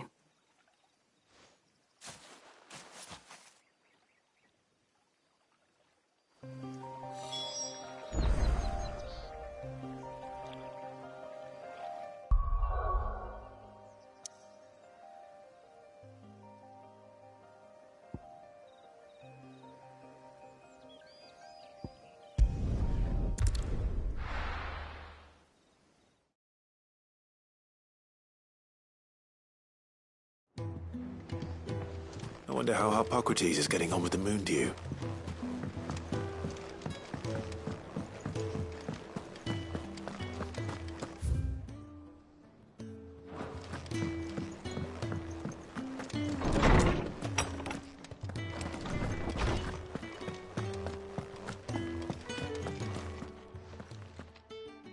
How's work on the shielding progressing, Harpocrates?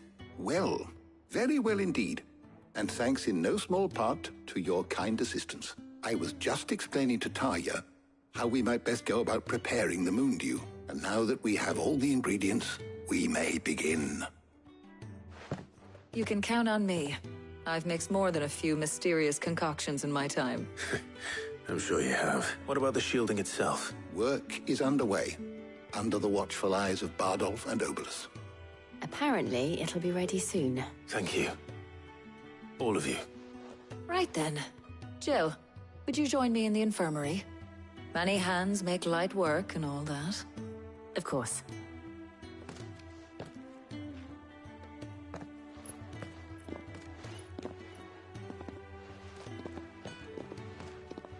Oh, and Clive, thank you. It was nice just being with you.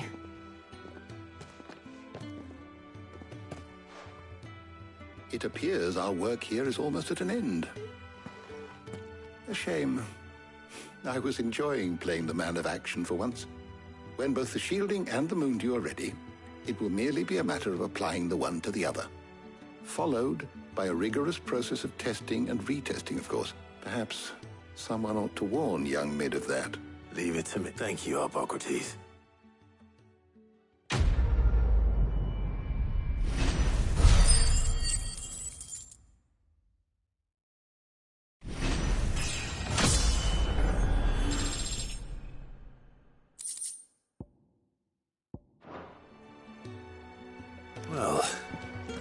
I better go and give Mid the good news then.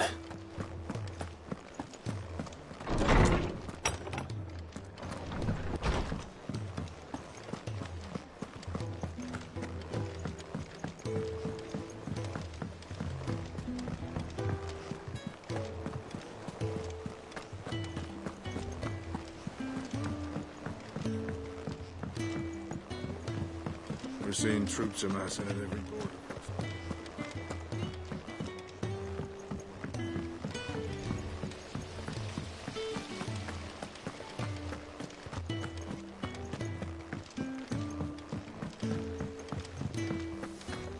I think Mid might need some help.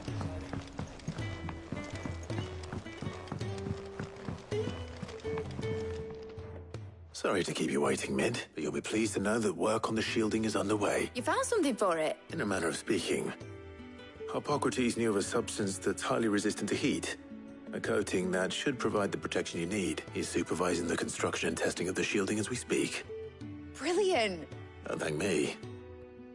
I'm just the errand boy. Right then. Better start working out how to bolt all these bits together. To the Black Hammer!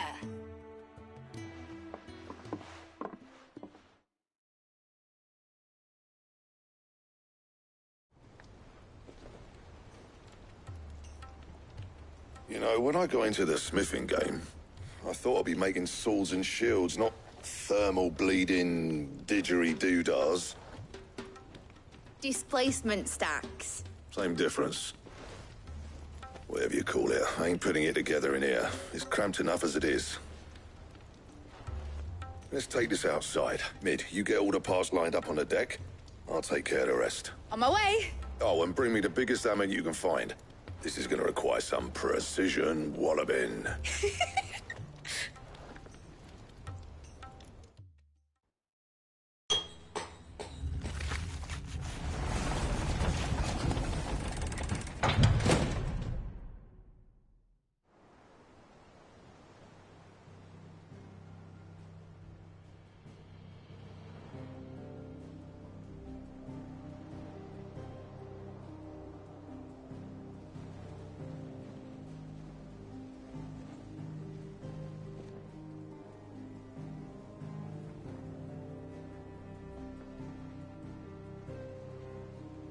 It's finished! It's finally finished!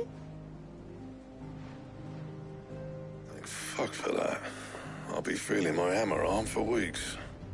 Thank you, Clive, Blackthorn, everyone. That's one down and just 3 more to go. I'm sorry. Oh, didn't I tell you? The Enterprise has 4 mithril engines, and we'll be needing a displacement stack for each. You don't mean... Don't worry. Now they've got a finished one to work off. My gang in Canva can build the rest. Good luck to them, I say. Right, I'm off to get a sling for this elbow. Any other work comes in, keep it to yourselves, eh?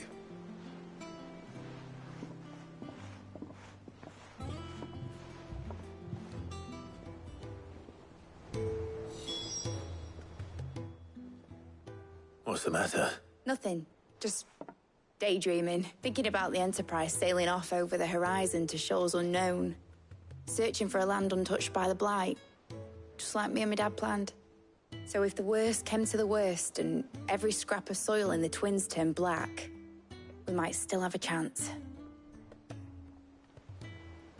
That's what she was meant to be. You see, one last chance just in case we needed it. But now she's so close to being finished, I've realized I don't want her to be that. I don't want her to be just a lifeboat for us to cling to if things get desperate. I want people to sail aboard her by choice, not from the lack of it. In a world where we're not just trying to survive, but where we can actually live. I'm working on that, and I'll do everything I can to get you what you want. Don't you always? All right.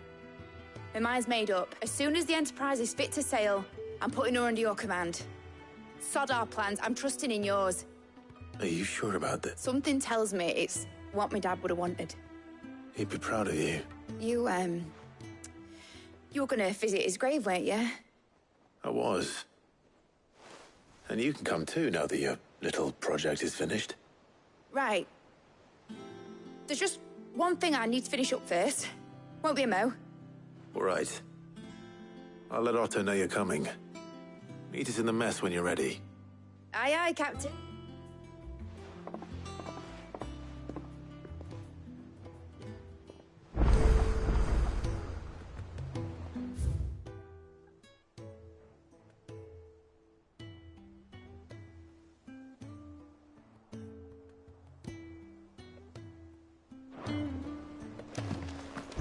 Is that the thing Tomes helped to build?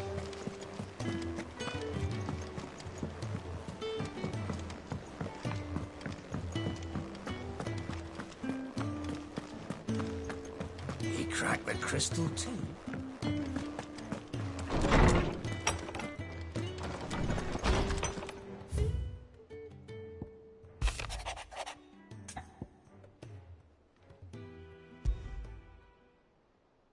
Trouble with the ledgers. Shouldn't he be asking Otto for help?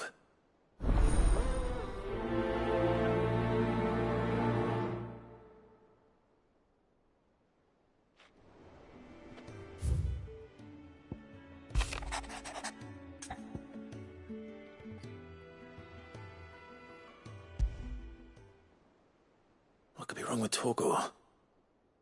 He seemed well enough when I last saw him.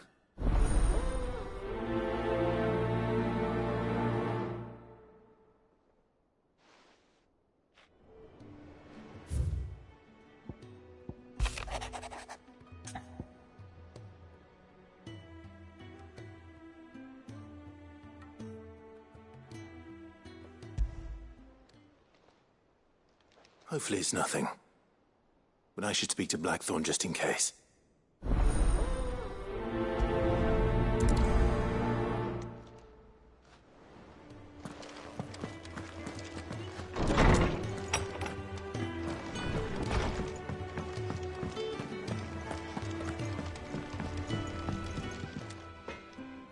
Blackthorn, do you have a moment? Not really, no. This won't take long. I just wanted to ask how you're getting on. August was worried about you, and you might still be doubting your craft, even after learning the trick of that cuirass. Is there something else weighing on your mind? Perhaps sharing your thoughts might help. That bastard's like a dog with a bone. Still, he's got a keen eye, I'll give him that. He's just, well... Karen showed me something. Something I've never seen before. And that was? A sword. An odd-looking thing with a single-edged blade. The metal itself wasn't anything to write home about, but fuck me. The edge on it. You could slice a man clean in two with a weapon like that, and he'd be halfway home before he even realised he'd been cut. So that's what's troubling you? No. Not troubling me exactly. More... distracting. Can't stop thinking, how do you get an edge that sharp? It's driving me mad. And if you knew how to do it, we could arm the curse breakers with even better blades. That's about the size of it, yeah. I'll see what I can find out. Sharper swords are always welcome. And we can't have our master blacksmith being distracted. You're a soft touch, you know that. But I can't say I'm not grateful for it. Good luck, eh? Thank you. Let's see what Karen knows about this sword.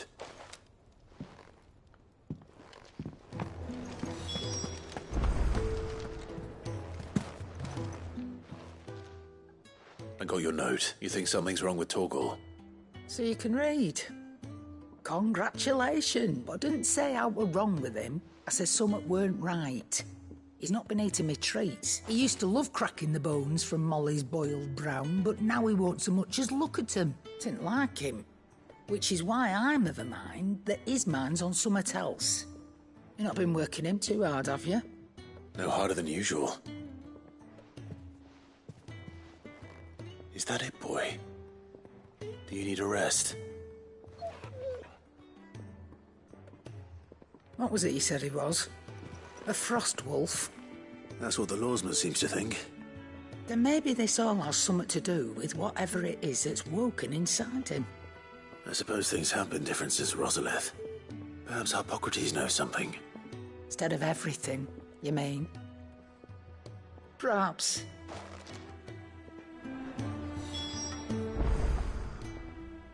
You're looking well, Karen. What do you want? I want to know about the sword you showed Blackthorn. Single-edged and extremely sharp. Running around after him again, are you? I suppose I am, yes. But I need to help him find out how to work an edge like that. It's driving him to distraction. Little wonder, I suppose. There's not many like that make it as far as the twins, and those that do go straight into private collections, which made it nice and easy finding a buyer. Can you tell me who bought it? Where is it now? You think I tell people who my clients are? Suppose you're not likely to go nicking him off me, are you now? Fine. If you stop mooning at me like that. Lord Ignac's the man you want. Dalmekian bloke. Collects weapons and the like. And he's got more money than sense, which is why he's one of my favourite clients. Reckon he'll still be at the inn in Dalamil, where I left him. Thank you, Karen. Oh. And he's a touch eccentric. If you take my meaning. I appreciate the warning.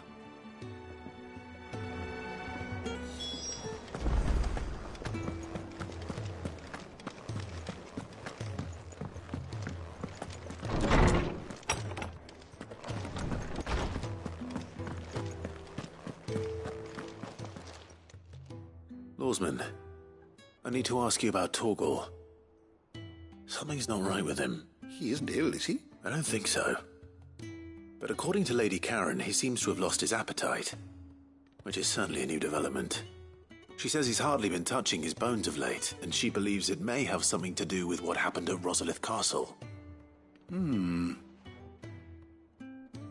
rather think she might be right, though not about his appetite. All canids are instinctively inclined to crack open bones for the rich marrow that resides within, and I see no reason why a frostwolf should be any different. Accordingly, I suspect it is not a lack of appetite that afflicts Torgal, but a surfeit of it. If we assume that his newfound magics require additional nourishment to sustain, it may well be that the bones Lady Karen is accustomed to providing are no longer sufficient. Frostwolves, after all, habitually prey upon far larger animals, whose bones may yield altogether different nutrients. As to where one might find a suitable substitute, some antelopes that graze the meadows of eastern Rosaria have been known to grow to a size more than double that of their lesser cousins. I don't recall ever seeing any that large. And little wonder. The oldest and largest such creatures rarely leave the safety of the highlands for fear of predators. The last elder antelope sighting I recall hearing about took place near Cressida, and that was long before the village was abandoned. Even so, it seems like a good place to start. Good hunting, Clive.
Well, that's it then.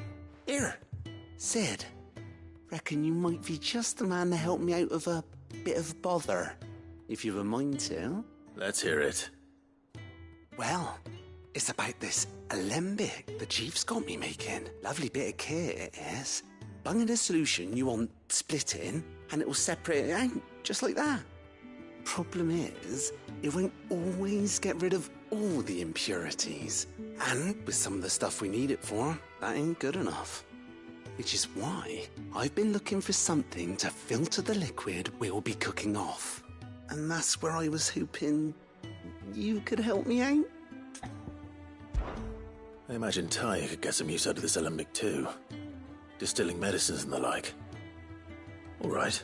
Proper Joe? So what exactly do you need for this filter? Nothing but bomb ash'll do, says the chief. Gave me a sample she'd obtained from the university stores. Couldn't believe my eyes. You pour the blackest blight water through it, and it comes out clear as a mountain stream. So, I did a bit of reading about where I might be able to get hold of some. And do you know what I found out? It's only the blimmin' bones of a bomb king. They leave them behind when they die, see? I take it that's where I come in. If you wouldn't mind. I saw a billet on the hunt board for one just the other day. Would have gone myself, but, well, fighting dirty great balls of flame isn't exactly my forte. You, on the other hand... All right. I'll see what I can do. Thank you kindly. And good hunting, eh?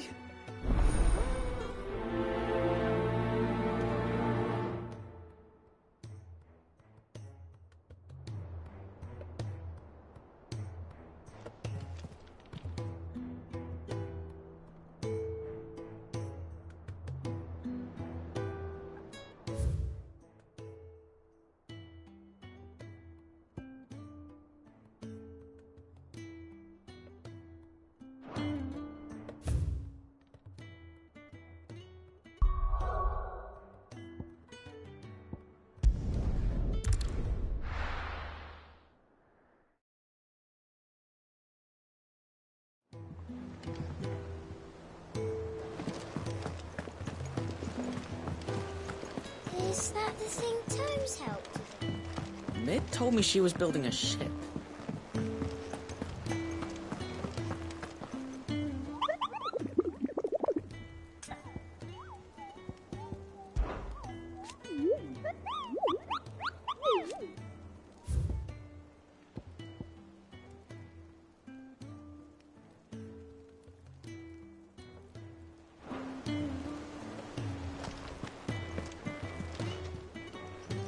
Clive, did you get my letter? That's why I'm here. Shh. Otto might be listening. Is this better? A little. Listen. I've some bad news. It turns out the hideaway may be slightly behind in its payment to certain lenders, and it may be my fault. But I swear to the goddess, I thought I had the numbers square. Sadly, that square turned out to be more of a circle. Zero, you might say. I can straighten it out, I swear, but it's going to take some time, and I'm going to need help keeping it from Otto. Bit late for that, I'd say. There you are! What a surprise! So let me get this straight.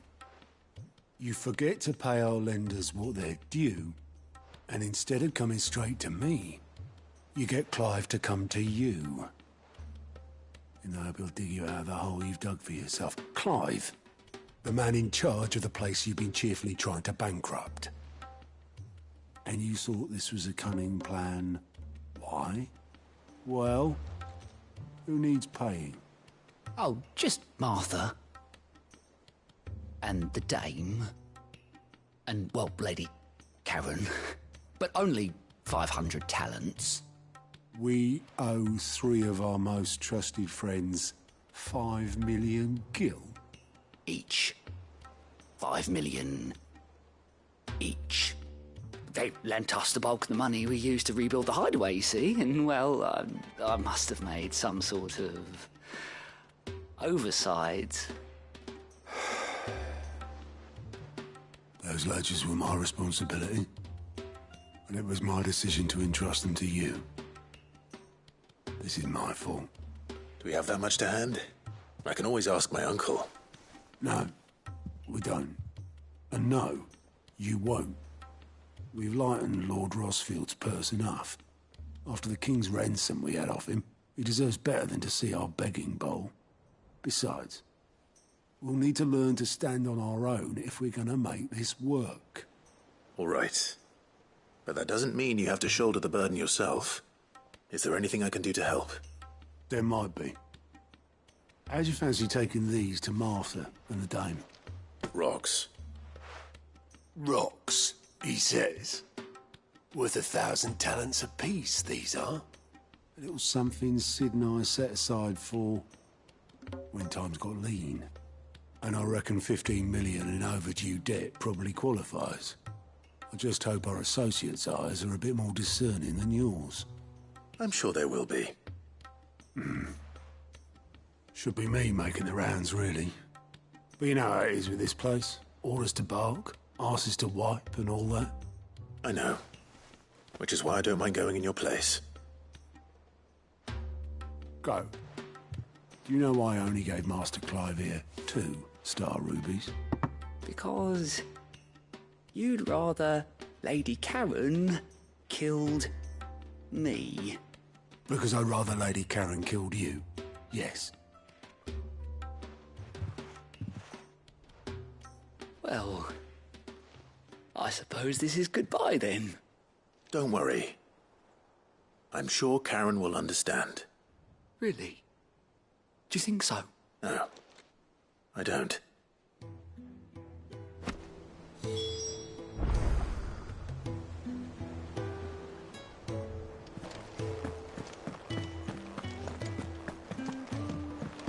Nick told me she was building a ship. Is that the thing Tomes helped to build?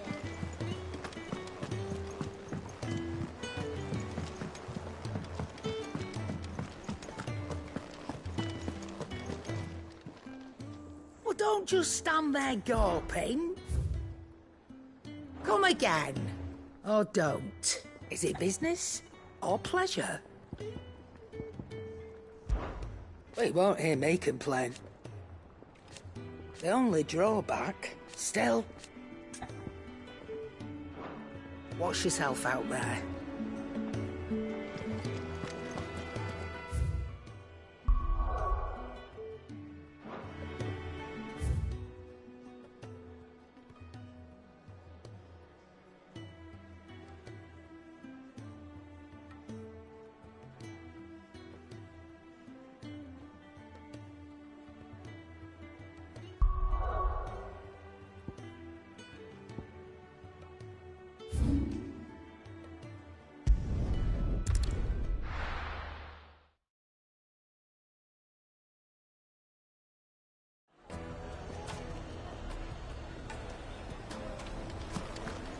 People take notice of wealthy men.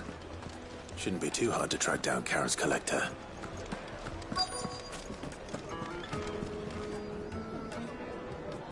The same Drake's Fang is gone. The whole Mother Crystal gone. What are we gonna do?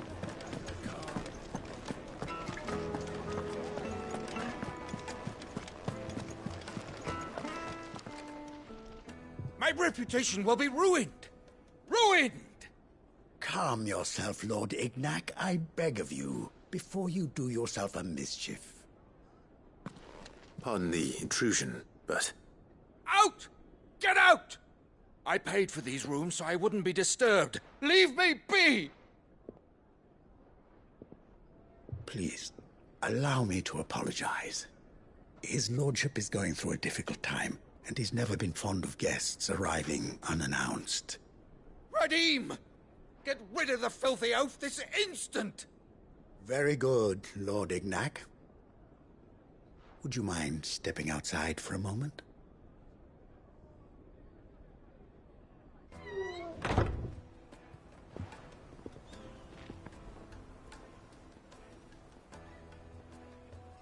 I'm sorry if I've caused you any trouble.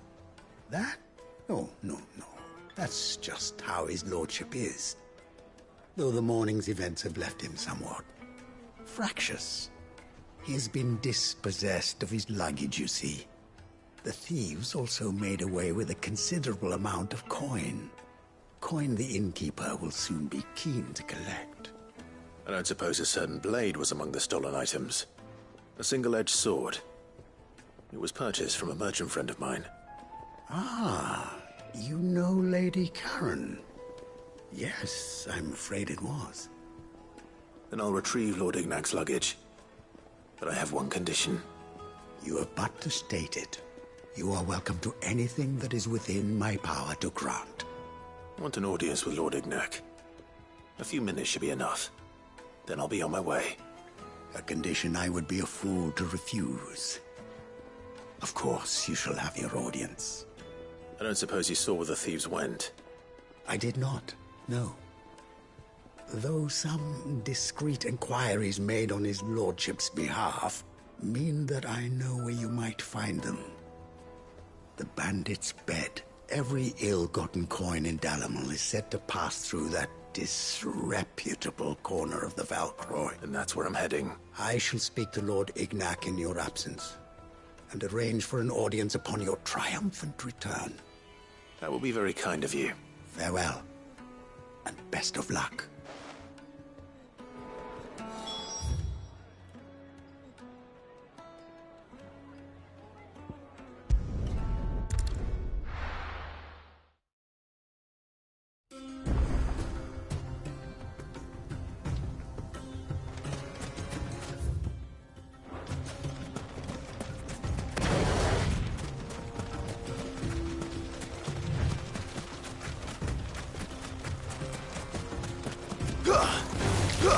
This one.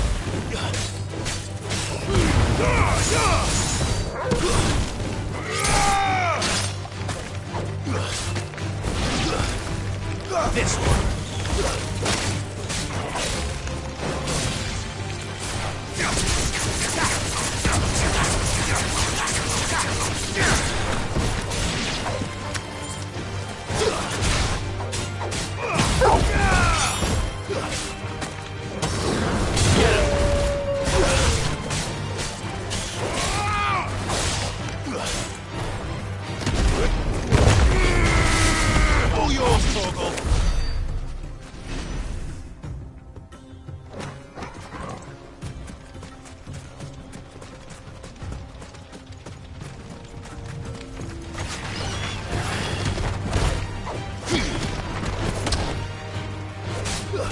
It's over. Get him.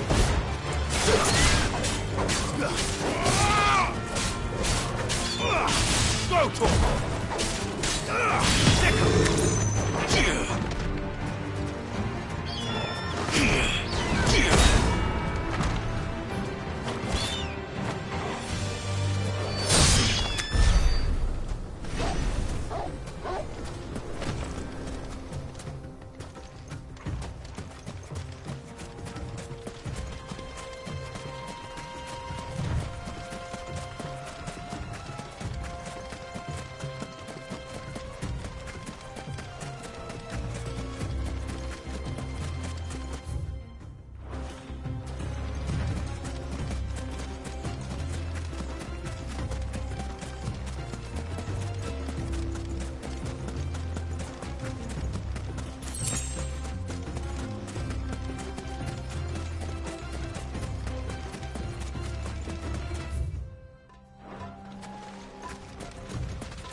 Go to him! All right. Get him!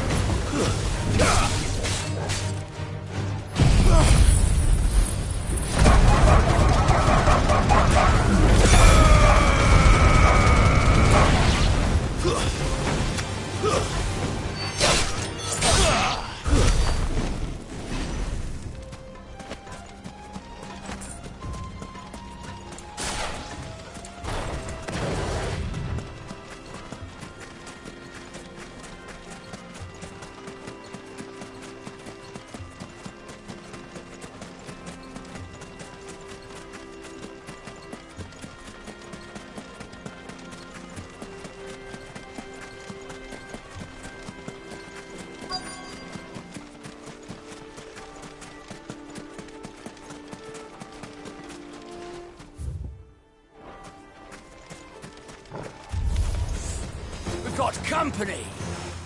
Come on, lads, let's tear the bastard's head off!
This must be Ignac's luggage.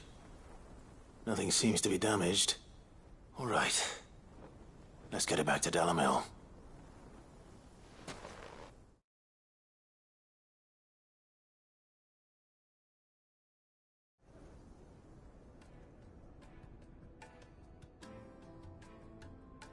I hear I have you to thank for the return of my effects. What shall I call you, my good man? Wyvern. Glad to make your acquaintance. A formidable name indeed. Well, Wyvern, I appear to be in your debt. Redeem here tells me you wished for an audience. Is that all? A few moments of your time should suffice, yes. You're a peculiar fellow, Wyvern. All right, speak. Master Wyvern was wondering if you could tell him about a certain single-edged sword you recently acquired. Oh, a true work of art, that one. Karen drove me hard on the price, but I would have sold her Radim here to get my hands on that sword. It was made in the Outer Isles, far beyond the Twins, and is used exclusively by the practitioners of a unique school of swordsmanship.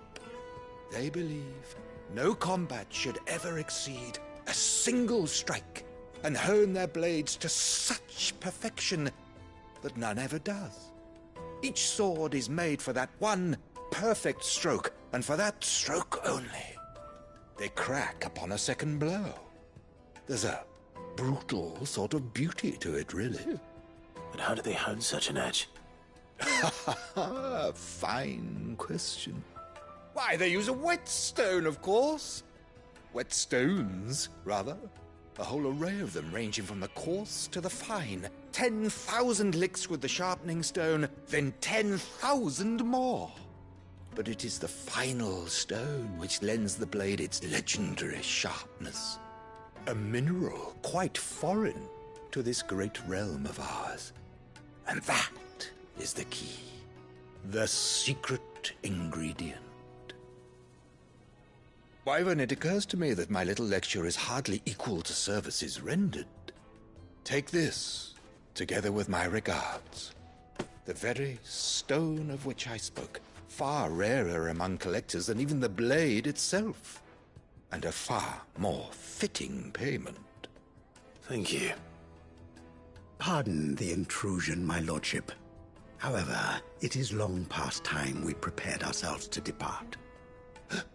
So it is. I am locked in bitter competition with a rival collector of curiosities. I am one step ahead of the unscrupulous scoundrel, but he is hard at my heels. Are there many other collectors out there?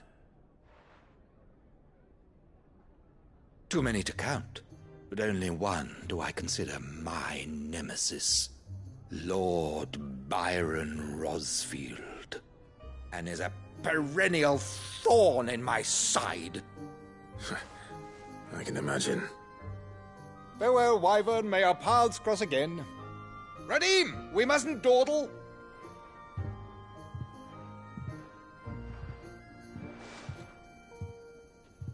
I think his lordship is rather taken with you, Master Wyvern. Thank you again for your assistance.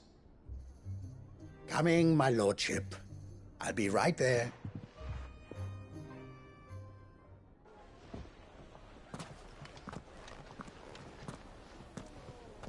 Trust Uncle Byron to find such an interesting rival. Now, let's see what Blackthorn makes of this whetstone, shall we?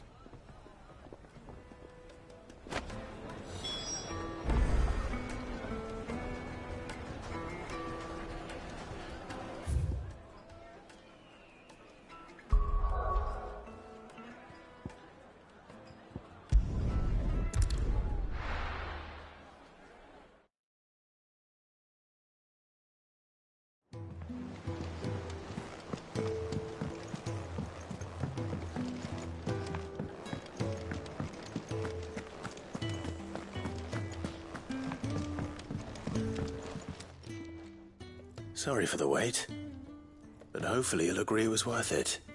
You learned something about that sword, then? I did better than that.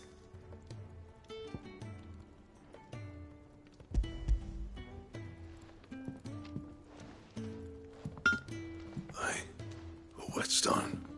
Yes. But not one you'll find anywhere in Valisthea.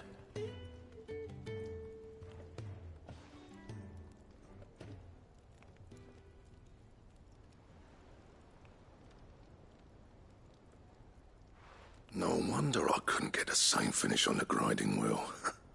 One hit and all done, eh? Might not be so bad if all you ever fought were duels.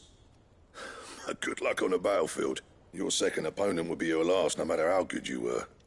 Even so, is there some way it could be used to give the Cursebreakers an edge? I think so, yeah. With this whetstone and the right kind of steel, I could probably even make a twin of the blade that rattled me. But there'd be no replacing this little rock once I worn it down to a sliver. I reckon we get a dozen swords from it, if that. Swords that the Cursebreakers wouldn't know how to wield properly, and that would see them through a single fire piece. Nah, no point trying to copy that thing. Be about as much use as a wax anvil. But finishing our blades with a whetstone this fine, now that's something to consider. And what's finer than fallen masonry, eh? Or more hard-wearing, for that matter. Just imagine it. Good Valisthean steel with an edge as sharp as any found in the Outer Isles. I won't make a copy, nah. I'll make something much better. I'm sure the Cursebreakers will be delighted. Just don't push yourself too hard. Don't you worry about me, sunshine. I've been working day and night since I was half your age, and I'll still be here when you're long gone. Hey, thanks, Clive. I mean it.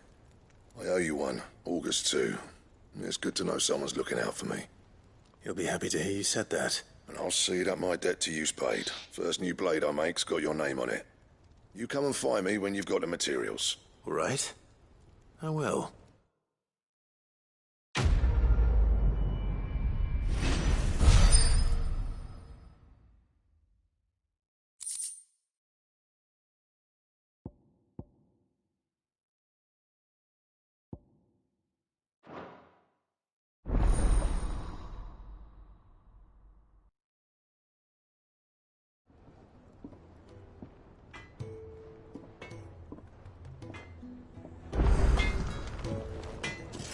Back, are ya? So, what'll it be?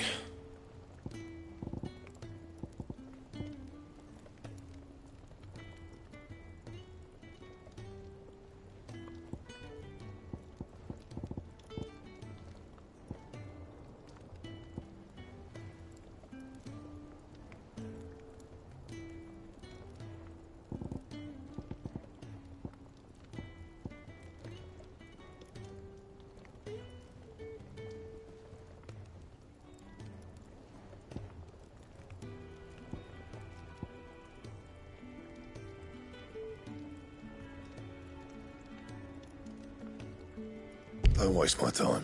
You ain't got the stuff.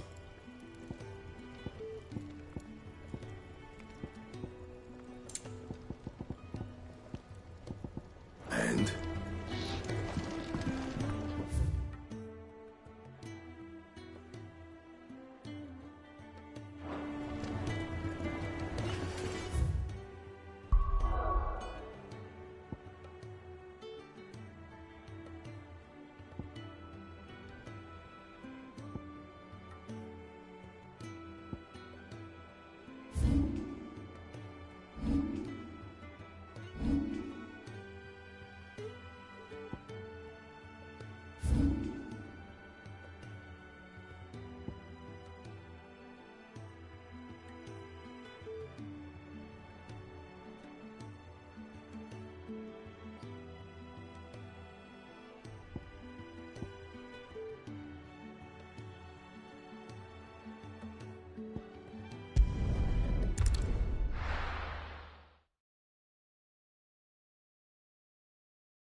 holding back. This one. Go, Torgal!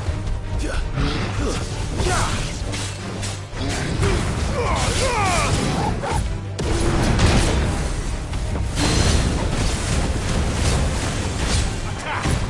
Awakened winds!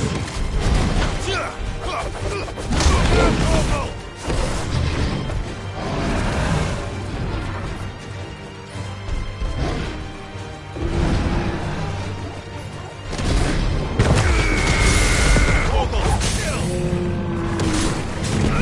Over here!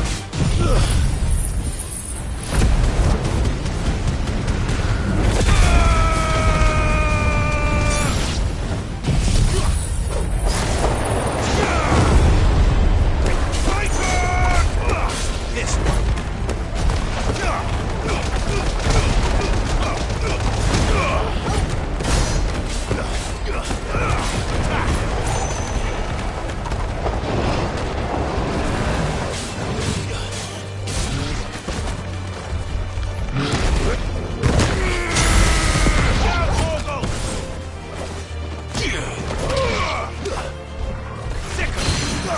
Get him!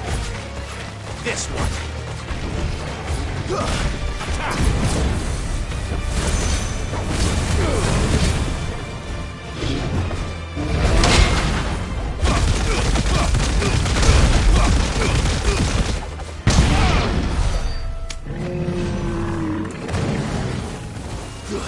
Over here! Get him! This one! Sick him! Get him! Go, Torgal! Attack! Sick him! Get him! Over here! All yours, Torgal!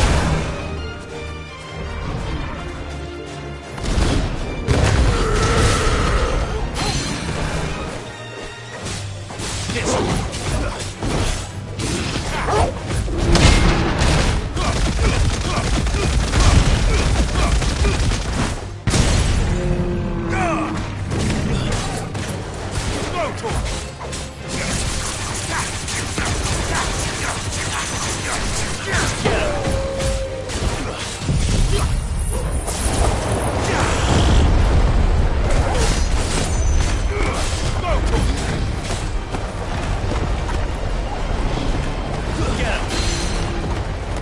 This one.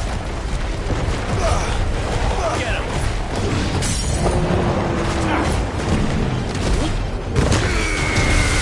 Torgal, kill. Get him.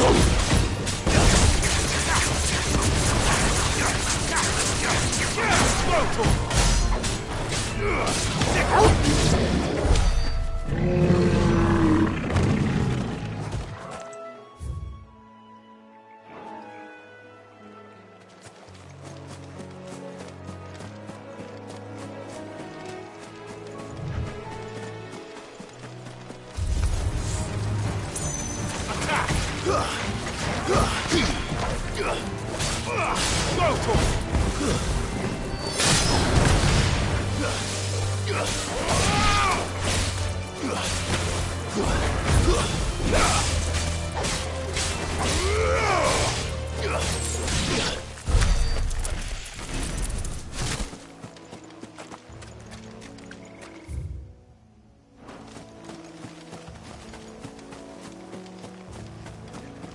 Well, it's certainly quiet. If I were a giant antelope, it would seem like just the place.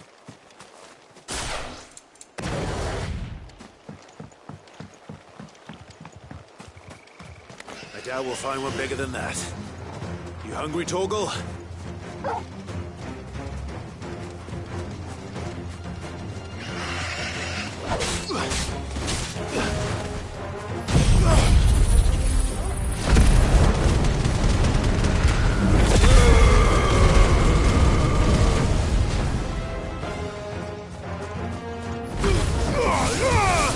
Now, Torgal!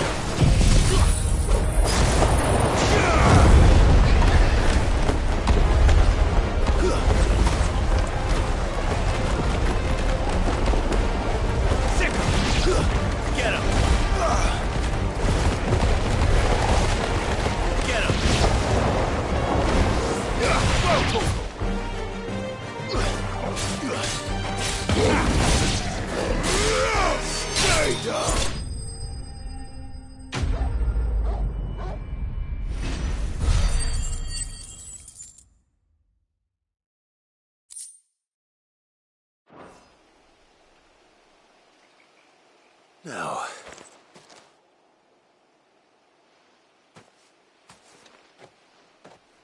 will it be enough, I wonder?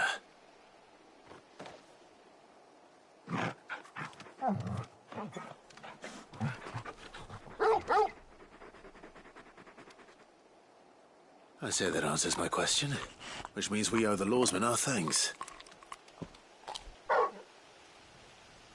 You're just a big puppy, aren't you? A very big puppy.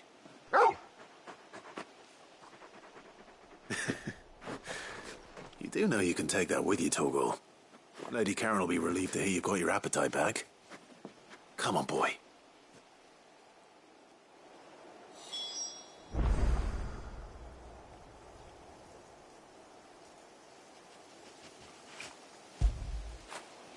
Get it, boy!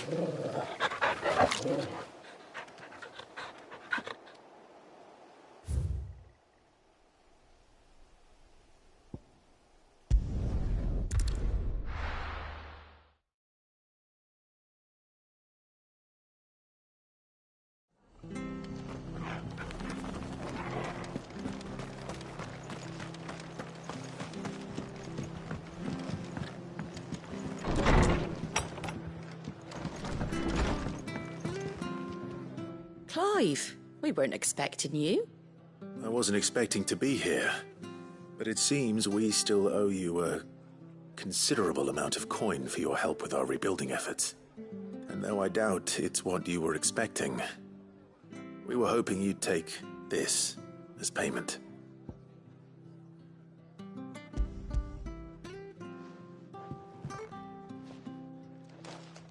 A star ruby? I can't accept this. It's worth at least twice what you owe me. More if you can find yourself the right buyer. Think of the difference as interest. Interest? If word got out I charged that much, no one would ever borrow from me again. Anyway, why are you the one here asking me about this? I'd have expected Otto. Bit much sending the Lord Marquis out to settle your debts, isn't it? The old goat working himself to death again. Something like that. Most days I think he's the only reason the hideaway's still standing.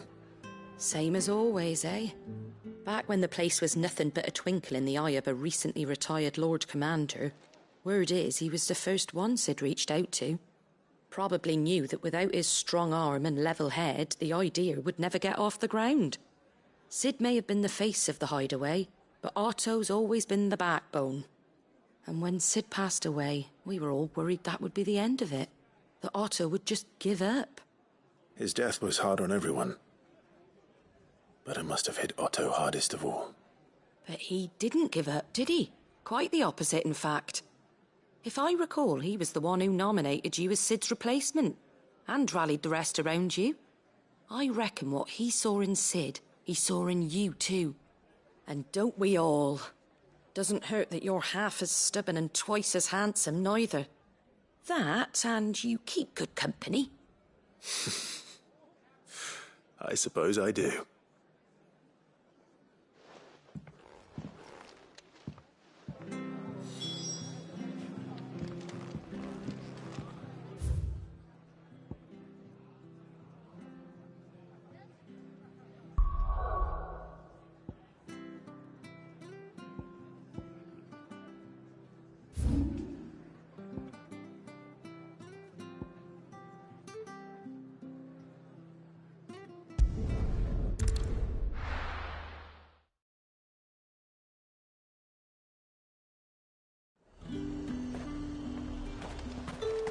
There's talk at the glass. How the hell is anyone supposed to...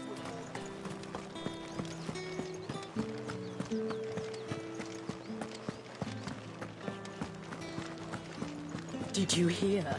The gates to heaven. I want to see. What am I going to do without sweet water and oil of talc? Milady, I come bearing gifts. Gifts? Whatever is the occasion.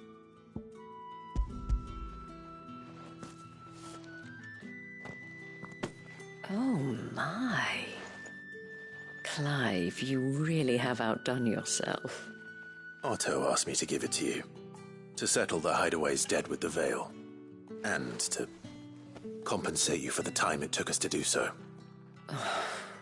You disappoint me, Clive. I thought you might finally be warming to me. Tell Otto he can keep his baubles. I tried to tell him as much the first time around. The man owes me nothing, nor does the Hideaway. My contribution to the restoration effort was made freely and willingly. It was the least I could do. You once told me Sid did you a kindness. I'd like to do the same. Please, accept it. For my sake. And for Otto's. For all of us. For all you've done. It is rather fetching, isn't it? Very well. Otto is lucky to have you, Clive. I doubt anything could ever replace his son. But you and the others at the Hideaway are the closest thing he has to family. Otto had a son. Long ago, yes. Sid told me Otto lost him when he was just a boy, and blamed himself for not being able to stop it. I don't know how it happened, whether there was anything he could have done, but it was clear that it weighed heavily on him. I didn't know. How could you have? I doubt anyone did. Besides Sid, I've never met a man more keen to bear his sorrows in stoic silence. An ill habit, given that both have always been surrounded by friends desperate to help them. I'm beginning to see that.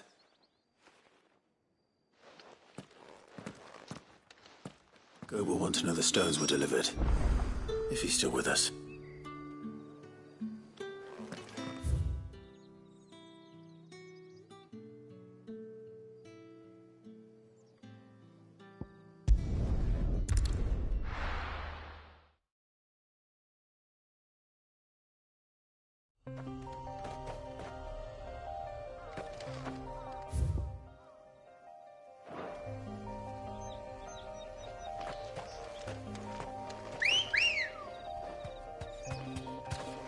Ready, go?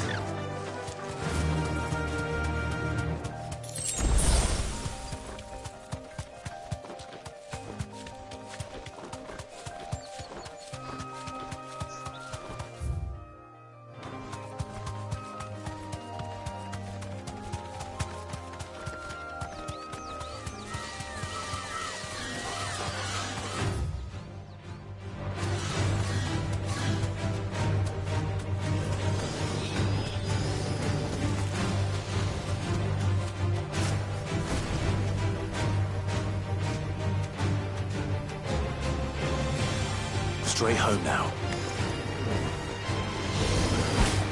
It's over.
Here.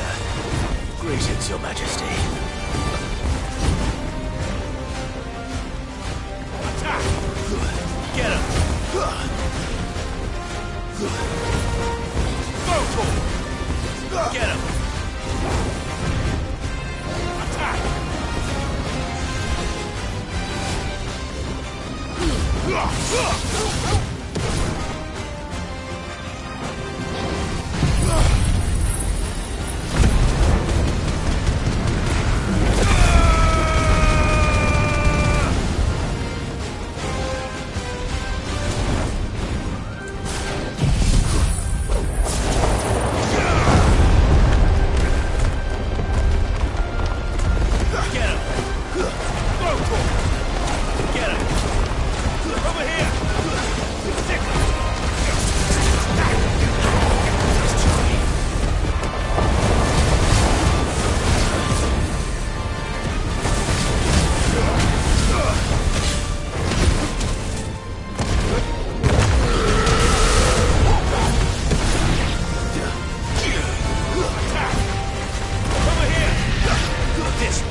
Your reign is over.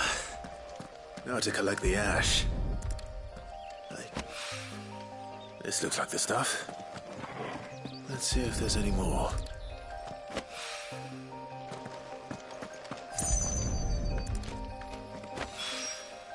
That should do it. If Hawaii needs more than this, he can fetch it himself.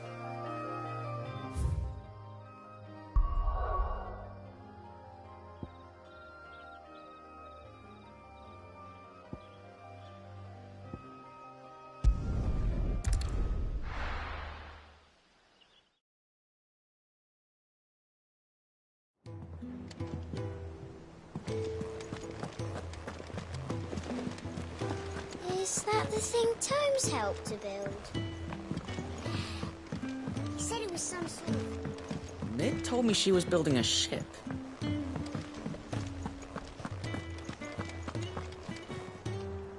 Goat. So Lady Karen accepted the ruby. Ah, about that. But she was just too stubborn to take it. She threw it right back in my face, in fact, and told me I could stick my stupid stone where the sun don't shine. Karen refused payment. I hope it wasn't something I said. I'm sure you were as tactful as ever. Oh.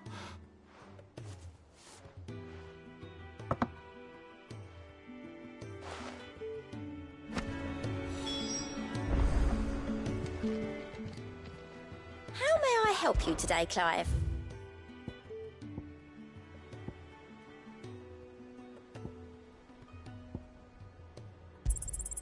You earned this.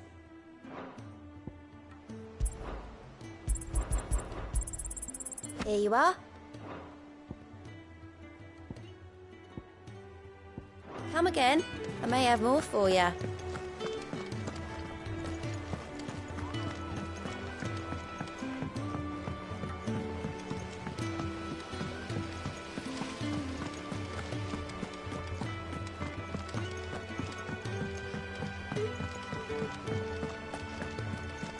Mid might need some help.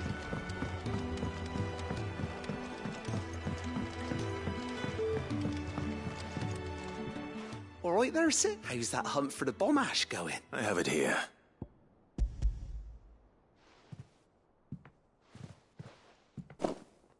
That's the stuff. And plenty of it, too. You're a gent, Sid. Right then. Let's...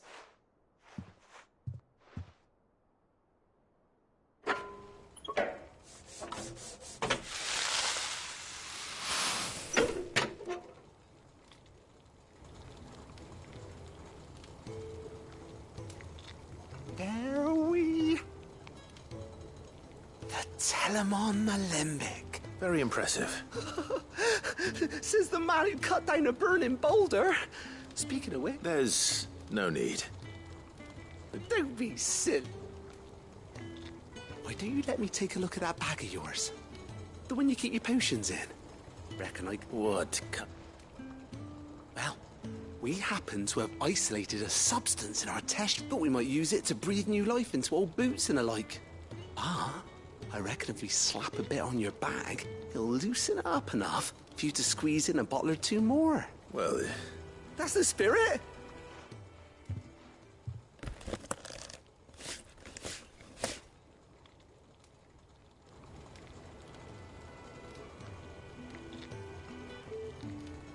Well? It certainly feels more... flexible. Right? Told you. Thank you. No.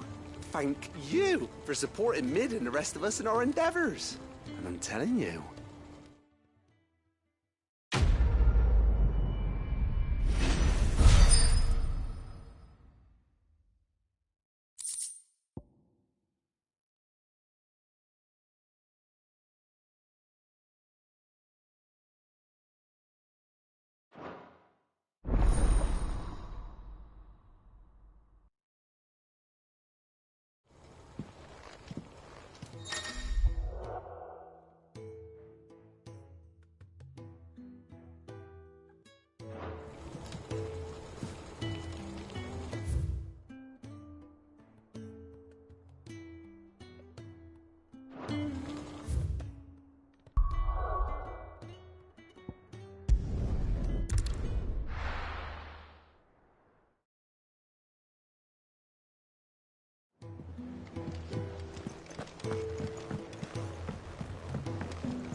Lady Karen, Goad tells me you weren't happy with our offer. Would you prefer the debt was repaid in coin? What debt? I don't recall lending any of you lot me hard-earned gil. I may have tossed a talent or two in the Hideaway's coffers, but those were donations. And you can hardly call it charity if you go asking for it back. Of course not. But one good turn deserves another. And our circumstances have changed. Surely you wouldn't shun the gratitude of a pauper who happened to have become a prince. Oh, so you're a prince now, are you? Fine. But I'm selling it and taking what I'm owed, then you're getting the rest whether you like it or not.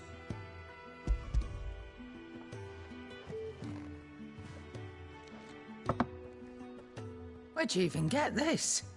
A decent trader might nab 1,000 talents for a star ruby. A canny one, meanwhile, might claim it were nicked from the belt of Sid the Outlaw himself and ask twice as much. Might be I already have a buyer in mind. Might be you even know her. A fine continent. You wouldn't mind, would you? Not at all. Just be sure to tell her that it's always a pleasure doing business.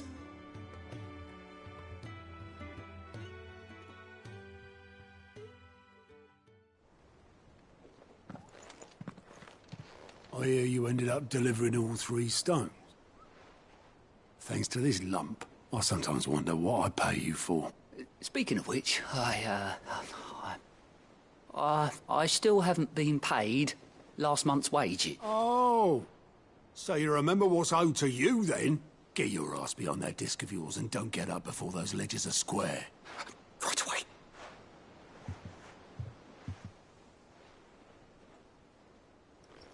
I've seen that before. Yeah. Plenty of times. It was the only goblet Sid ever used. Either out of habit, or because the filthy sod couldn't be bothered to find a clean one. I knew so little about him. Like most people. Martha and the Dame both seem to have fond memories of him. I bet they do. How long did you know Sid before he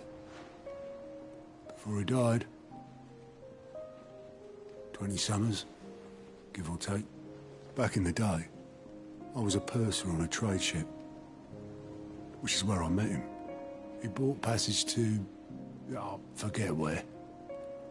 But having nothing better to do on the long nights, we sit up drinking island rum till the morning bell dragged me back to my duties. Quit my post not long after that, on account of making a fine maiden's belly fat. But me and Sid stayed close, promising we'd one day sail the seas again.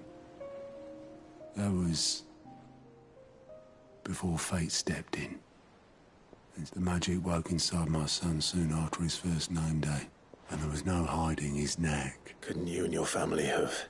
My family were the ones who summoned the constable, wanted the monster taken away. I couldn't turn my back on him, and I couldn't for the life of me understand how they could. Luckily, Sid was of the same mind as me. It was him who stood beside me when all I wanted was to tear the whole world down. Him who cried for me when I had no tears left of my own. Him who swore he'd do everything he could to stop it from happening again. And he was true to his word, too. Left the Royal Army once and for all. His ranks, his ribbons, gone. Just like that. Threw away everything he had. All to right a wrong that no one else had the courage to face. I knew then I'd follow that man to the ends of the earth.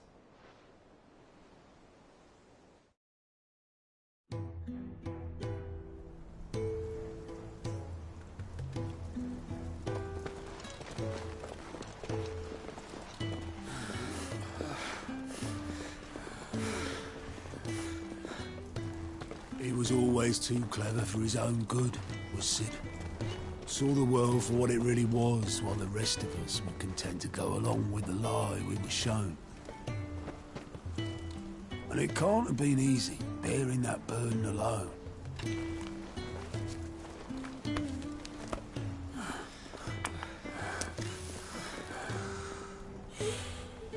But he didn't let it stop him.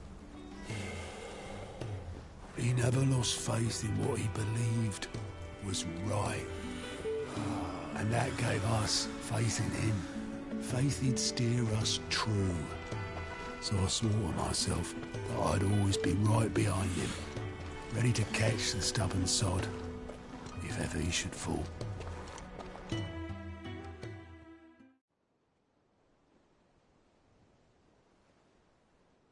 But I couldn't even do that.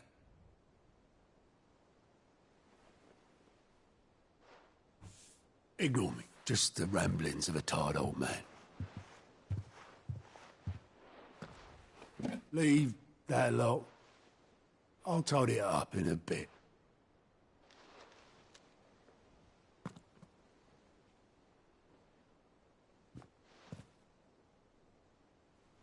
This is Sid's handwriting.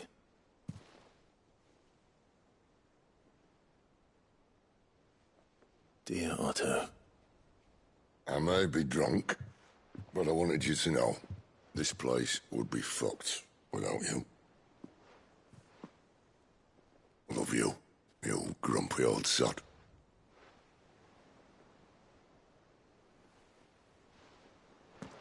This note. Hmm? What about it? Sid was right. Without you, we'd all be lost.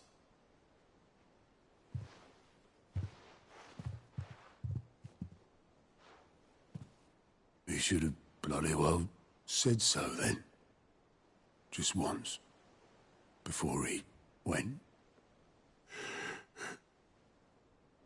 But then, why would he? Him, or anyone? I'd only have told him to piss off.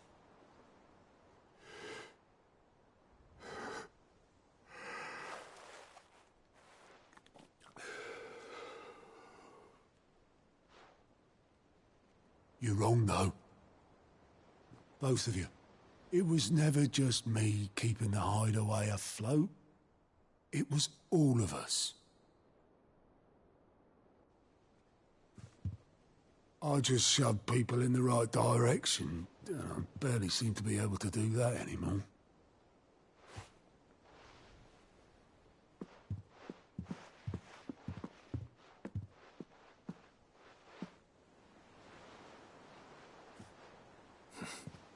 Would you rather go at the helm? Well, maybe I've got a few more years left in me. I'm going to hold you to that, Otto. Before you go, Sid would have wanted you to have this. But that's... This'll do me just fine.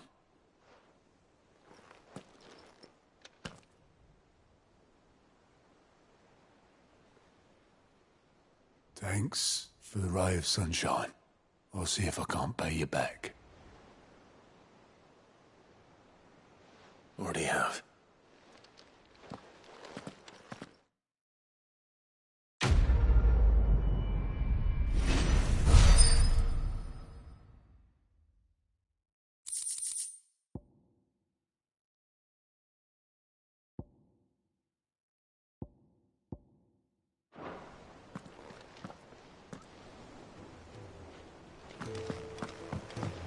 Mid told me she was building a ship.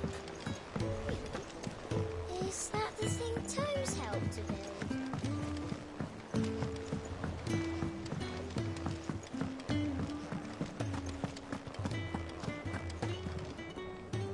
I noticed you and Torgal had gone off somewhere. Take him for a walk, did you? You could say that.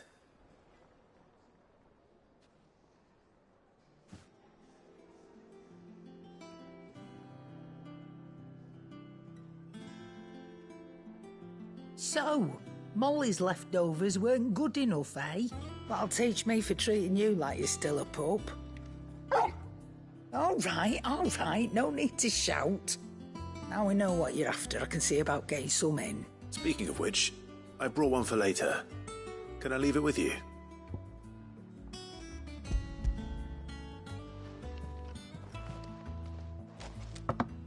You can, eh?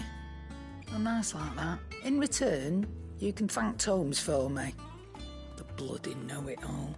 I was just on my way to see him.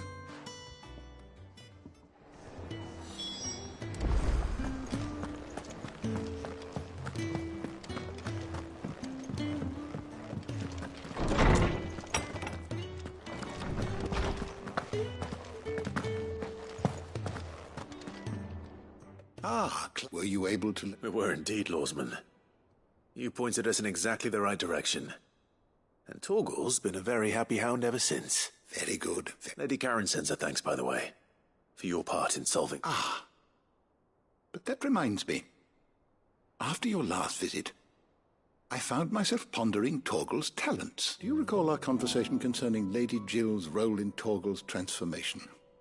About how she somehow woke the power within him. Precisely that. A reasonable conclusion, I thought. But one which raised certain questions in my mind. You see, the Fenrir of legend served Shiva and Shiva alone. And while the powers attributed to him are certainly impressive, the records imply they are somewhat different in nature to those you described Torgal as having used. What are you suggesting? That Torgal may be the beneficiary of more than one Icon's power. Consider that in addition to Lady Jill, he has served as a loyal companion to you, your brother, and even the late Cid. In short, the Icons hitherto near at hand, or should I say at paw, have been diverse and plenty, and that number has only grown as the realm's dominance have fallen to your sword. One can but speculate as to how all of this has affected Torgal. He has seemed more fierce of late. And if I am not mistaken, he will grow fiercer still. We are fortunate indeed to be able to count him amongst our allies and not our adversaries. Oh, he's more than an ally. He's a friend.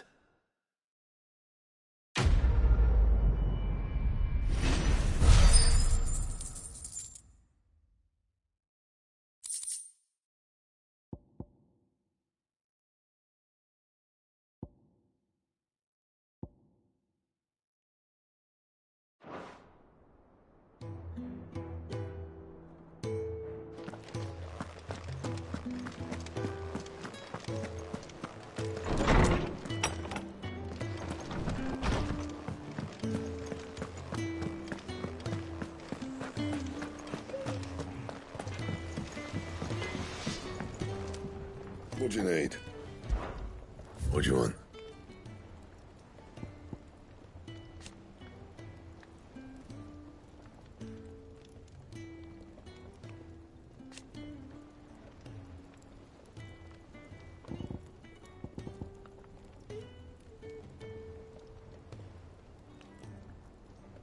Anything else?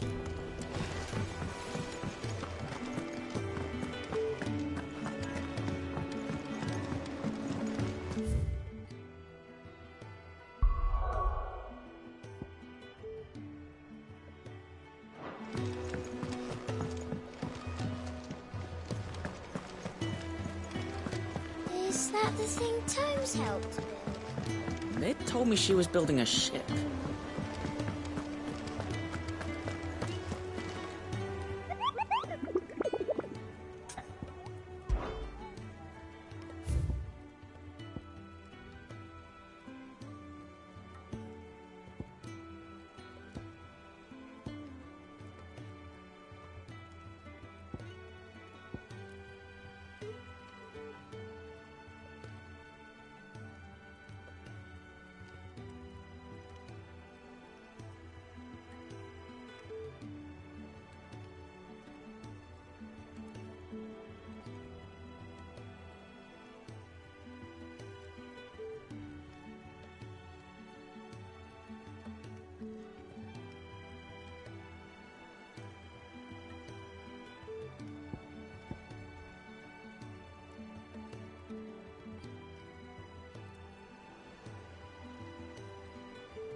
Go, Torgal! This one! Sickle!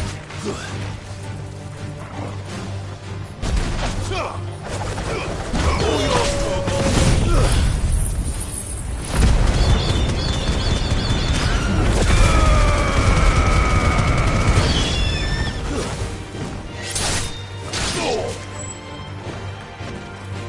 Go, Torgal!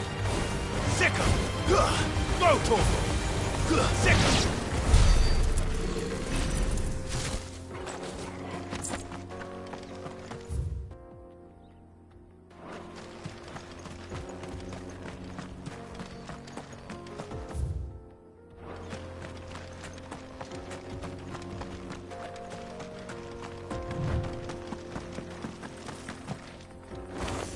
Attack!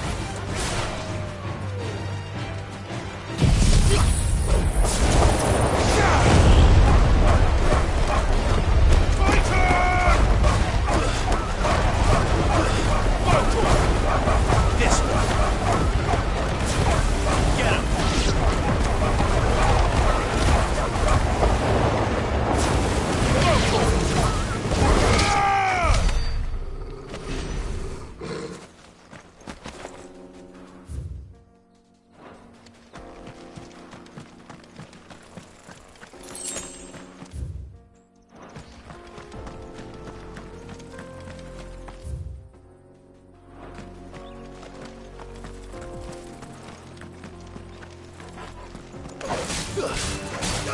Get him. Get him!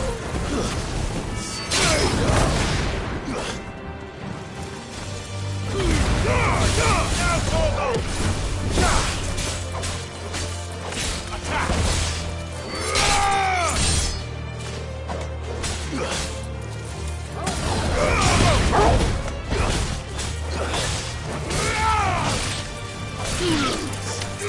Over here!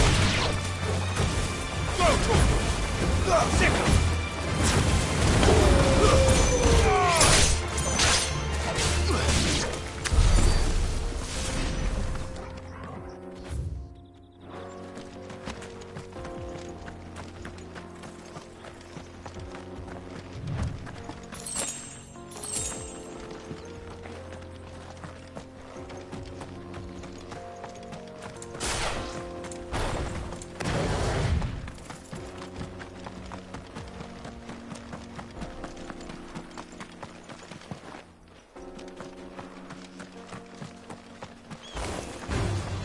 Time to fight.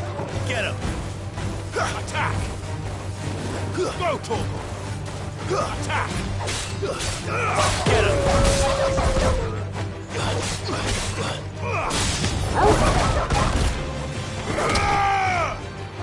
Sickle! Go, Torgal! This one! Sickle! Get him! Go, Torgal!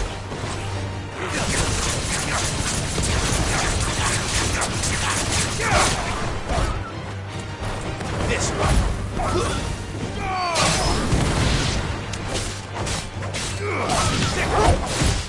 It's over.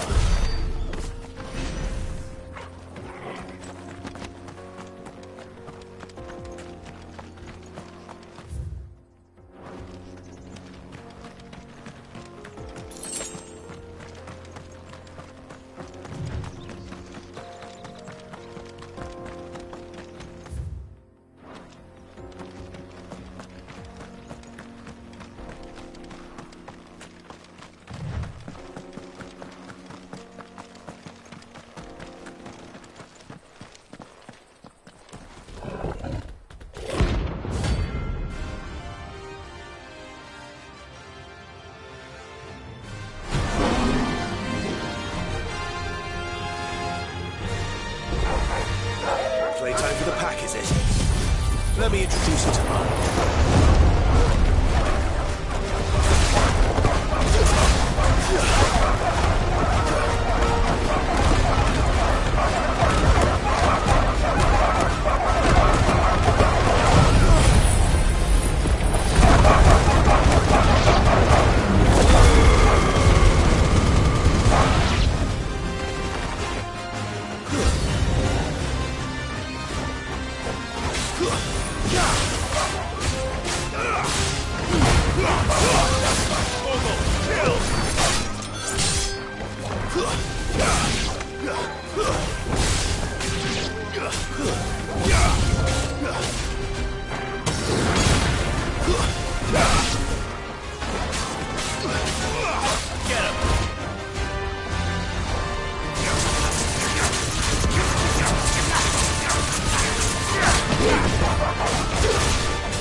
All yours, Torgal.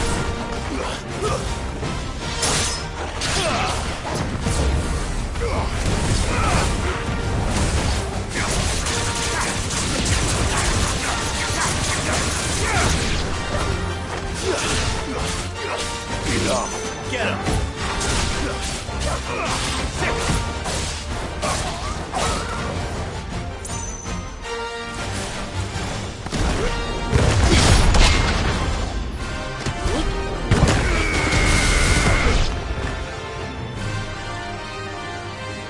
And then there was one.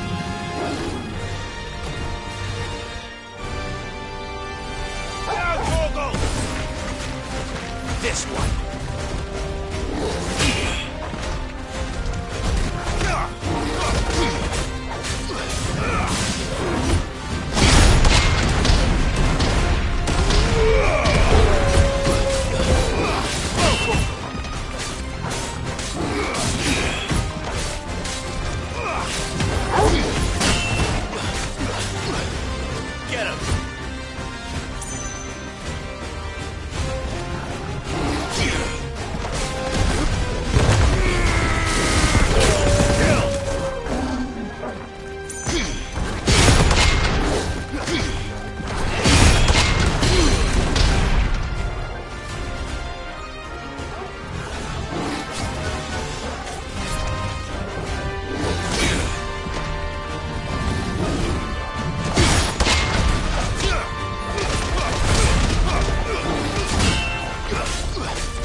Get him!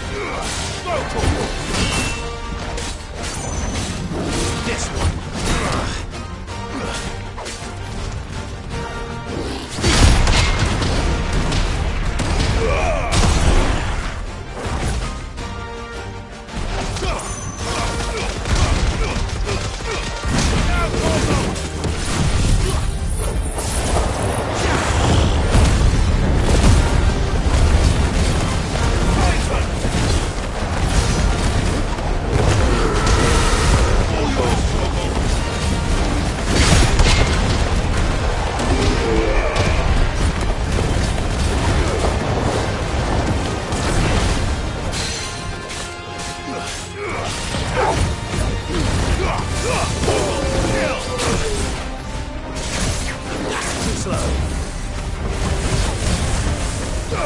Get him!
That wasn't too bad, was it, Torgal?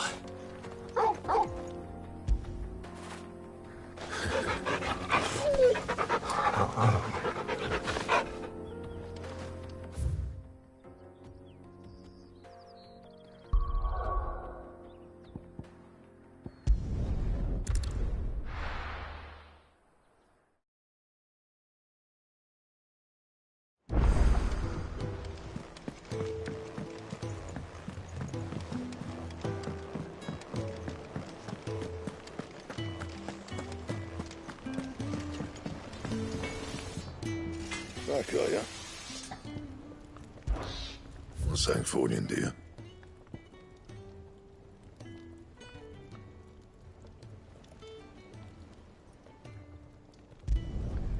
Not bad, if I do say so myself.